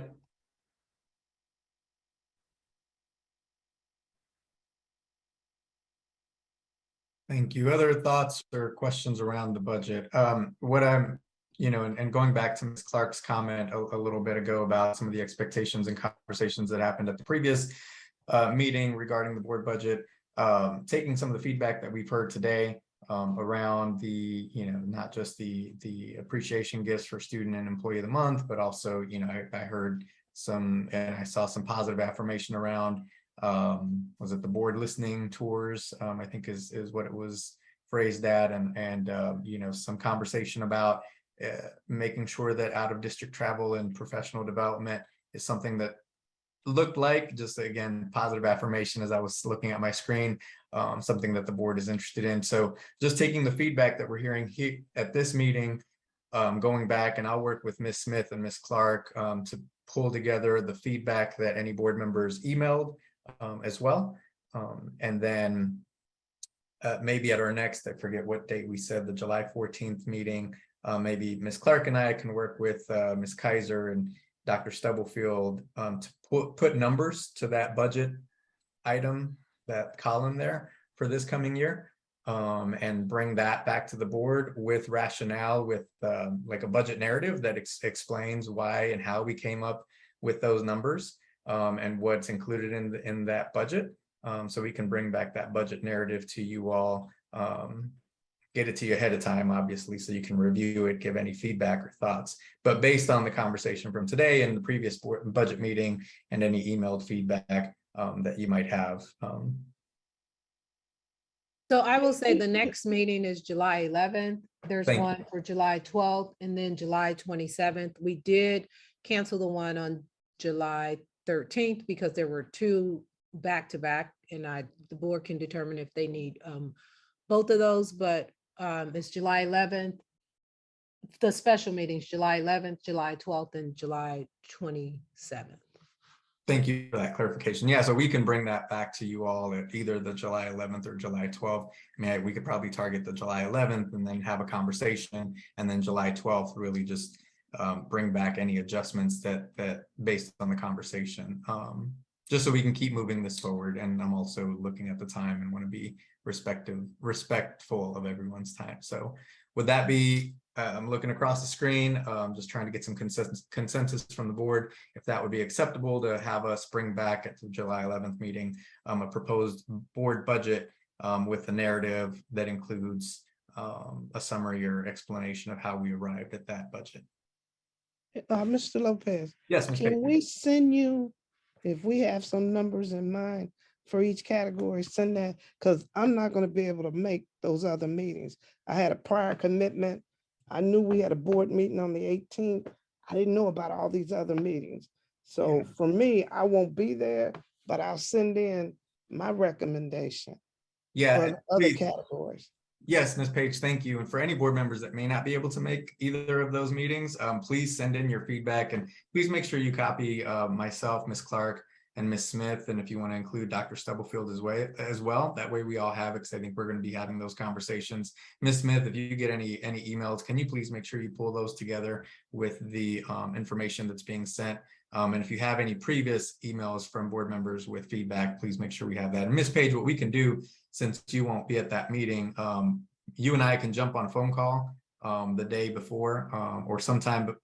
Well, I'm going to a conference and I won't be able to do that. I'll just send it in. Okay. And that's why I've always, and I'm not going to beat a horse to death, kept pleading, begging, can we do this early? I'm like Dr. Stubblefield, we shouldn't. I want to do my civic duty, but we've had an enormous amount of meetings. And if we start early, I don't think we would be in this situation. So I'll send it and I'll leave it at that. That works. Thank you. And to Mrs. Page's point, is there a plan for the finance committee to reconvene and to clarify who's on those committees? So then in August, similar to what Dr. Stubblefield mentioned earlier, at one of those meetings on the 11th or 12th, are we going to identify what our goals are so that committee can get together and start working in August to bring back some recommendations? How please help me understand how that work begins, because I think from this experience, what we all have acknowledged is there is work to be done to make this a cleaner process, but how do we start? Yeah, thanks, Rachel. My understanding, and it would be that at our reorg meeting in July, so the July 19th meeting, we would name those committee chairs as well. I know that they're in place now, but we could rename those, whether it's Finance Committee, Education Committee, and the other committees that we have. We would name the chair and any members that are a part of those committees. We could do that at the July 19th meeting, and then it's up to those committee chairs to pull that committee together and pull the schedule together. And as Dr. Stubblefield mentioned earlier, once we have that finance committee, we didn't really have that in place with the chair and have a committee named until late this year. So, but once we name that this year, we can really start identifying some of those goals within that committee, obviously with input from the full board, and then bring that back to the board. So Yeah. does that answer your questions? Does that help? That's my understanding, unless there's a different. Dr. Stubblefield, I'm sorry. No, I was just going to say at the July 19th meeting, you will do board elections. And then, I mean, the board can make the decision that, like currently Dr. Nguyen is the chair, that you're going to continue with Dr. Nguyen. And I can't remember who else is on the committee and if there are other individuals who need to be a part of the committee. And then the board can determine that that committee should meet monthly and have updates on whatever, or the committee can do that. But there are a couple of committees that are established board committees that the board needs to decide if they're going to re-engage. And then I do think the time with Marcia, Dr. Weisman, will, once the board identify their larger goals, be it whatever it is, that will help any committees or any groups that are getting together to make decisions, to make sure that it's in alignment with the bigger goals of the board. The other appointments that need to happen at the July 19th meeting are the KESB appointments, happen every year. So we'll just want to make sure that that's on that meeting as well. And another question. Do I see the meeting for Marcia on my calendar, or you're still okay? Thank No, you. yeah, thank you. So I just got a response from her. We were trying to find a date that worked for most or all board members, and I think we've landed on a couple of dates to spread it out, so we're not meeting for 4 hours on one date. I will get with Ms. Smith and Dr. Stubblefield just to make sure those times still work with them. I think they do, but we're looking at early August for those dates. But you'll get those hopefully. Thank you. Yeah. You may have said that, and I apologize, but I was calendar searching, like I missed it. Okay, appreciate Nope, it. we Thank haven't you. sent it. Thank you.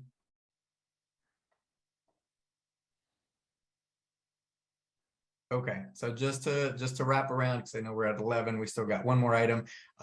Ms. Clark and I will work with to put together that draft board budget along with staff, obviously, and have that board narrative. We'll get that out to you as soon as we can, so you can give feedback, especially those that may not be able to attend the July 11th meeting. Ms. Smith, if you receive, again, please send any feedback, any thoughts you might have to make sure Ms. Smith is copied on that. If you can compile any feedback that you have, any previous feedback that board members have sent, please make sure you compile that as well and get that to, if you can get that to us and the full board, that way we can see that, that would be super helpful. But Yolanda and I will we'll pull something together for the board to react to and respond to. And if you have any feedback or thoughts, make sure you send that our way as well.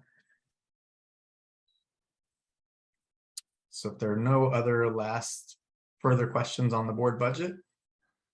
Not board budget, just I can talk to you. Well, we need to approve an HR report, not you can send it out. I just wanted to say that like Tuesday. Thank you. Thank you. Yeah, thank you. So before we jump into the policy, there is an HR report. So it'd be a quick 5-minute call if we have time. You know, Monday's a holiday. If folks are available on Tuesday, what would that be, July 5th? At some point, sometime that morning or that day, for a quick 5-minute Zoom to approve an HR report in order for a staff person to be able to start. That would be great. So Ms. Smith, will you please, is there time? Can folks verify right now if we have July 5th, if you have time in that morning where we can get? Can we do early, like 8 o'clock? I'm fine with that. If we can get at least 4 or 5 board members who can do 8 o'clock. I can do. Yolanda, I seen your face. Don't judge me. No. What I was thinking is my early was like 7:30. So that's what I was like, we can hop on the 7:30 and approve this. I'm cool. But that was my early. I can do that too. I am also traveling that day. So the earlier, the better. But I am not a morning person, so I don't want to make other people have to do that. But 7:30 or 8 works for me, whatever. I'm a morning person, so whatever time, 5 o'clock in the morning, it's okay with me. I'm available anytime. Yeah, I can make either of those work. Ms. Page or Dr. Nguyen, would either of those work? And staff, do you have a preference on 7:30 or 8 o'clock? I'll try 8. I had another death in my family, so I'm not sure if I can make that. So if you got 4, go ahead and do it. We'll be praying for your family, Ms. Page. Sorry about your loss. Thank you. Dr. Nguyen, do you think that morning, 8 o'clock, would you be able to do that, or? Fine, thank you. Doesn't matter. Okay, thank you. So why don't we try for 8 o'clock, or why don't we do that 8 o'clock on Tuesday, July 5th, special board meeting for the purposes of HR report. Ms. Smith, if you can pull that together, that would be great. Thank you. Okay. Thank you for the reminder, Dr. Stubblefield. All right, so moving forward with our agenda, one more agenda item. So board, Ms. Smith alerted us, and Mr. Goheen did, about KESB policies that came to us in June. So hopefully you've had a chance to review those. And I know Mr. Goheen did send an email about that as well with some of his thoughts. So I'll just kind of let him speak to those as well. Mr. Goheen, is there anything? So they're up for first read today or to review. So Mr. Goheen. Yeah, so this is the KSB does this twice per year, and they do it once around January. They do it again in the summer around June, and it's intended so that policy changes can be adopted by the board and in place based on KSB's recommendations prior to the start of the school year. And most of these are intended to sort of bring them in line with changes in the law. For example, you'll see there are proposed changes to the budgeting process that comply with the changes that the Kansas legislature enacted relating to some of the budgetary process. So for whatever reason this year, there are a lot of them. Normally there's a handful. This year there have been 37 proposed changes.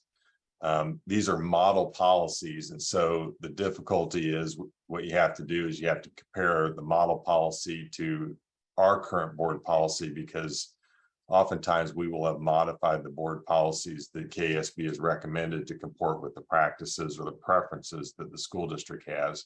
And in some of these areas, there are those preferences. Because of the volume of them, I don't think it's good use of everybody's time to spend time going over each proposed change policy. The packet that KSB sent is on board docs. It is on the agenda for you guys to review. They do have an explanation as to what those changes are. I'm happy to go over and explain any of those changes. We've gone through and looked at them and compared them to what the board currently has adopted. And in doing that, I just wanted to point out that about 15 of the changes are due to being recommended because of changes in the law. The other 20 so policy changes are not based upon changes in the law, but are just changes based on verbiage or changes based upon how KSB is setting up their policies to interact with each other. I've given a list of the ones that I've gone through that we basically have KSB's model policy, and that I think the proposed change languages are perfectly fine and acceptable and would recommend that you adopt those. And then I've gone through some others where I think there are some parts of it that you would want to adopt and other parts that you would not want to adopt because you have modified your policies so they're different than what KSB's model policy is. There are a couple policies, and then you get down to some policies that I don't recommend you make changes to, again, because our policies either differ or because I think the language change is not what we would be in line with what you would want. For a good example of that is we don't allow personal property of the school district to be used or borrowed out to employees. Other districts do. So there's no reason for us to change that policy to comport with what KSB does. And then finally, there's a handful that I've looked at the changes. I think the changes are okay in some respects, but I've suggested some additional modification to the language. I think there's about 6 of those that I attached some further revisions to what KSB had proposed. I'm happy to go through any of these that you guys want to go through in detail, but I'm conscious and respectful of everybody's time as well. So I didn't want to do a line by line rendition of the 37 policies, because I figured that would not be a very productive use of anybody's time. And I know that some of them are fairly lengthy. A lot of the changes are very simplistic. For example, they're suggesting that you delete the administrative regulations policy, that they've incorporated those administrative procedures, for lack of a better word, into the board policy adoption section. And then a lot of the other changes are simply removing references to that deleted policy in other sections. So those are easy, no-brainer decisions. Some of them are more substantive. For example, they're proposing to change to policy IF, which is the textbook review and instructional materials review. The policy changes are okay, but you want to make sure they're what you want to do. For example, they're suggesting including a student on the committee to review textbooks and books that are in curriculum materials that are used in the district if there's a review process. And that may be something the board wants to do if you get to the level of maybe a high school student. It may not be something you want to do if you're talking about materials for the grade school or the middle schools. So those are not required in any sense. Those are preferences that you would want to make a decision on as a board as to whether that's what you want your process to look like or not. I know some districts are looking at the textbook and the curriculum materials issue and saying that if there's going to be complaints or concerns raised to that review process, that they would have to come from parents of students, as opposed to, or at least from patrons of the school district, people residing within the school district, as opposed to allowing complaints or concerns to be brought to the district from outside agencies or national organizations to deal with those challenges. So those are things I think require a little bit more discussion before you get to the point of making even a first read on those particular policies. So that's what we've got together for you guys to look at today. And then, like I said, I think that the way I would look at this is if we could maybe approve for first read the ones that I've listed off that I don't think require any change from the KSB recommendation. And then perhaps we go through a couple others that have some minor changes, and then the others, you've got the materials in front of you. I don't think they're probably appropriate for first read today. I think I want to give the board some time to look at them and be able to offer some questions if they have them. That's my proposal or suggestion. Thanks, Greg. So board, you've got that email with those suggestions as well from Mr. Goheen. So Mr. Lopez, yes, can they be grouped? Can there be the group where you recommended, let's just take them like they are, that's not a problem. Then the other group that you might have to tweak, and then that would make it easier if we grouped them. The first group is easy. This is what we need to do. Bang, bang, bang. Second group, half of it's okay, the other half isn't. And then the last group, it should be just a few. You might have to have a serious discussion about. I think that's right, Ms. Page, and that's what I tried to do in the email. So I've got a list of about 16 policies that I think could be grouped together that are just, I think I would recommend you adopt KASB's recommended changes to those policies. And then I've got a list that I don't think I would do anything with. And so you don't need to take any action unless the board wants to on one or more of those policies. And then there's about 6 or 7 that I think require some additional discussion before the board makes a decision on. And then there are then another small handful of about 3 or 4 that have some very minor changes that I would just suggest that those minor changes would be appropriate for the board to move forward with.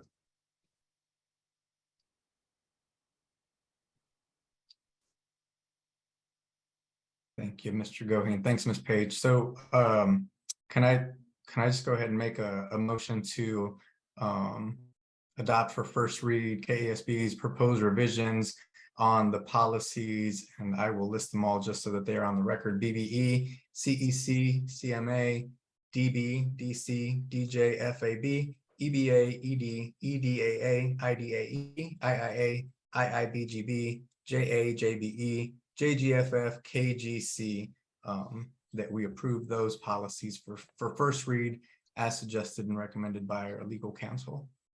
So moved. I will second. Any questions or feedback, discussion? Again, board, that's in the email that Mr. Goheen sent. So I just read the emails that he is proposing as he's grouped them via that email. Any other questions or thoughts on that discussion? Okay, hearing none. Ms. Smith, roll call, please. Yolanda Clark, She had to click off. Yeah, she jumped off. Mhm. Maxine Drew, Maxine Drew, yes. Janie Humphries, Janie, yes. Randy Lopez, Randy, yes. Wanda Brownlee Page, Wanda Brownlee Page, yes. Rachel Russell, Rachel Russell, yes. Dr. Nguyen. Dr. Nguyen, yes. Motion carries. Thank you. So there are, as Mr. Goheen has stated, there are other policies, and he has listed in his email some of his thoughts as well as stated those today. Any questions for Mr. Goheen? Again, per his recommendation, would probably not want to act on any of them today, but really just allow for some discussion or questions that you might have. We do have a little bit of time today, but if board, if you'd rather just kind of sit with those for a little bit and bring them back again with any questions you have, we can also do that. But since we do have a little bit of time, if you do have some questions on any of those other suggestions from Mr. Goheen, that would be appropriate.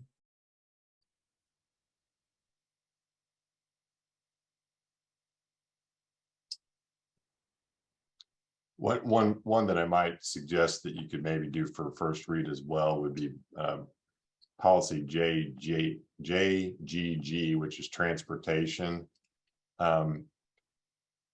My minor suggestion is your transportation policy differs from KSB's, but I do think it would make sense to modify that first sentence of the policy to read, transportation may be provided or furnished for all students to or from any school facility or program maintained by the district.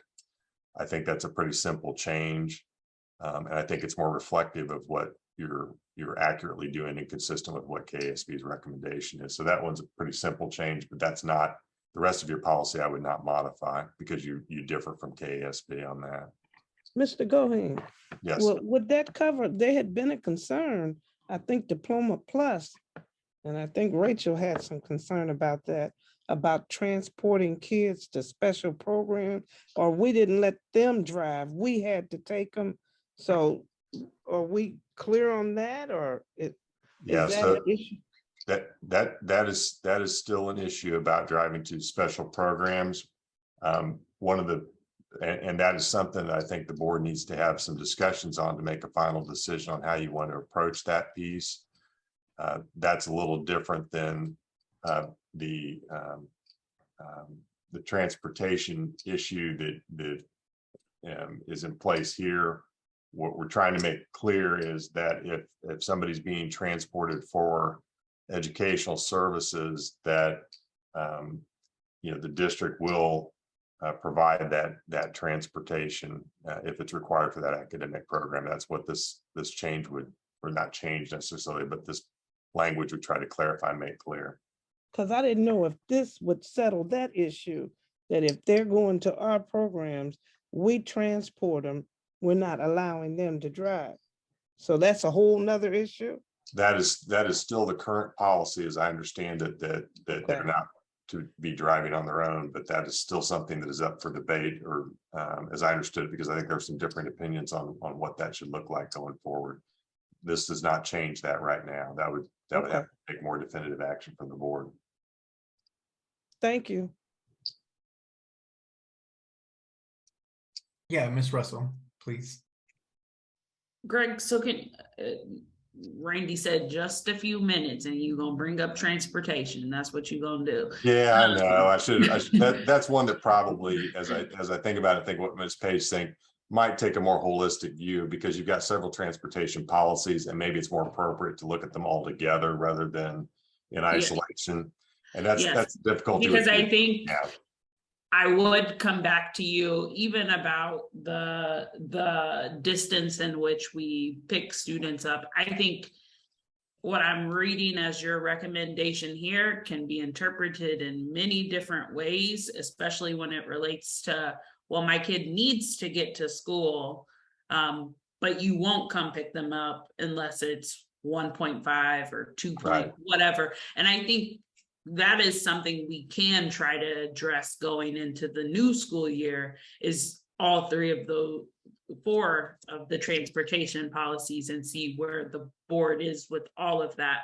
But then even how do we help our transportation department as well? So I think that's a good point, Ms. Russell. And it might make sense. Again, I was looking at these under the goggles of looking at the KSB recommendations as opposed to looking them in the context of some of the issues that have come up.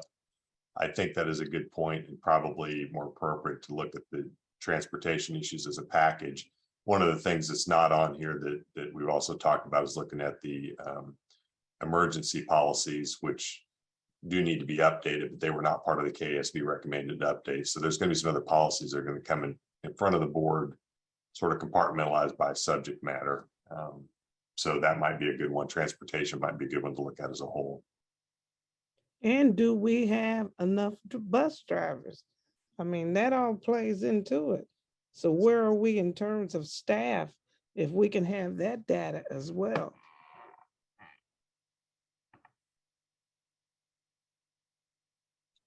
I will say, again, my understanding is with, I will give an update, but I do want to, when you're looking at the policy, just to caution you from like trying to build policy around what our current staffing situation is, because it may have some unintended consequences. Typically, if the policy is broad enough, we can make adjustments on staffing, but I would call, like, what you as a board collectively agree is what's needed around the transportation is what you should determine. Because the staffing stuff changes, it ebbs and flows, and you wouldn't want to have to keep revisiting the policy if something happened. There are other ways to address staffing. I get that, but if you don't have enough bus drivers, you can't do it. That's all I'm saying. I hear what you're saying, but I'm saying if we don't have enough drivers, then what good is a policy if we don't have the people? Well, like for example, for the things that we go to, our transportation department contracts with other transportation. Like there's a company that provides vans and they can pick. So there are layers just depending on what it is. But we'll give the staffing update. I just think big picture, whatever the board is wanting to do should be the driver, not necessarily because we can provide the information. So right now we already provide transportation in a much shorter distance than what the state requires, right? So we already do that. And unless the board was going to say we're no longer doing that, like if you were trying to make it a shorter distance, then we would say that's probably going to be challenging given consistently what our staffing situation is, if that helps. Well, I was just thinking about those kids that didn't have a ride, that were walking that distance from a couple of our schools. I didn't know if we had resolved that, and the whole issue was staffing. So how do we do it and make sure our kids, and we don't have little girls or boys walking home, especially in the time change, in the dark, and there are no sidewalks. So that's what I meant by that, because that was the issue that we still didn't resolve from last year. So my suggestion might be on these remaining ones, that rather than trying to take them all on at once, we make them a little more bite-sized and take a handful each of the meetings coming up. And that way I know it's difficult to go through a whole bunch of policies all at the same time. I do think there are some of these that we do need to get through if we can before the start of the school year. But my thought might be to, rather than put them all back on the agenda at the same time, we do like, you know, topically if we can, but maybe like 5 or 6 each meeting to get there, something like that. I mean, I can do them all at once if you guys want, but my suggestion would be that we break them down. Are you talking about breaking them down over the next few special meetings as well? Because I kind of see That is activities as one of the themes with the coaches and sponsors and the student clubs. Is that kind of what you're thinking? That is that is exactly what I'm thinking, Ms. Russell. Okay, thank you. Yeah, so Mr. Goheen, I think that's a really good suggestion. So if you could maybe just kind of go through those, and if there are those that make sense topically or how you think would be, and we can work together to kind of figure out what the best approach is on bringing those forward, so we can bring back those that we approved for first read already, and then a few at a time over the next several meetings. Yeah, my thought is that gets the bulk of them moving through the process, and gets those taken care of. I think we need to focus on the others that are due to legal changes in the law. And we can do that at the next meeting. Some of those have just got some minor changes too. So I just want to give the board time to look at that before we actually are asking you guys to approve any kind of a first read. And that would include like the health screenings, for example. And I think it's important that we have that revised and adopted before the school year starts.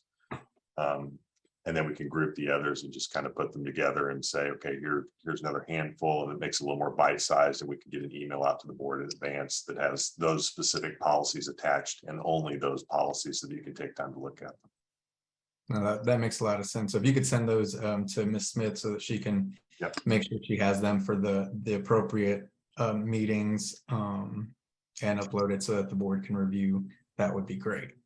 We will do that. Thank you, sir. And then I know, Ms. Page, you had mentioned that you're going to be out for a couple of the next meetings. So as those are brought forward, if you have any feedback or thoughts or questions, please make sure that you send those along to us and Mr. Goheen especially, but to the board, so that we can see your questions fully, and we'll make sure that those are brought up in any meetings that you may not be attending. That goes for any board member. If you're unable to join, please make sure you send those questions or thoughts or feedback. Thank you. Okay, so if there are no other questions or thoughts on that now, we'll hold off on some of the others to move forward as we just discussed. Dr. Stubblefield, is there anything else that you need from the board while you have us? Okay, Ms. Smith, I will be up at the office here shortly. I'm gonna, so if you could have those agreements for me so that I can sign those, I'll be up at your office shortly. Thank you. So other than that, this meeting is adjourned. Everybody enjoy your holiday weekend. Stay safe.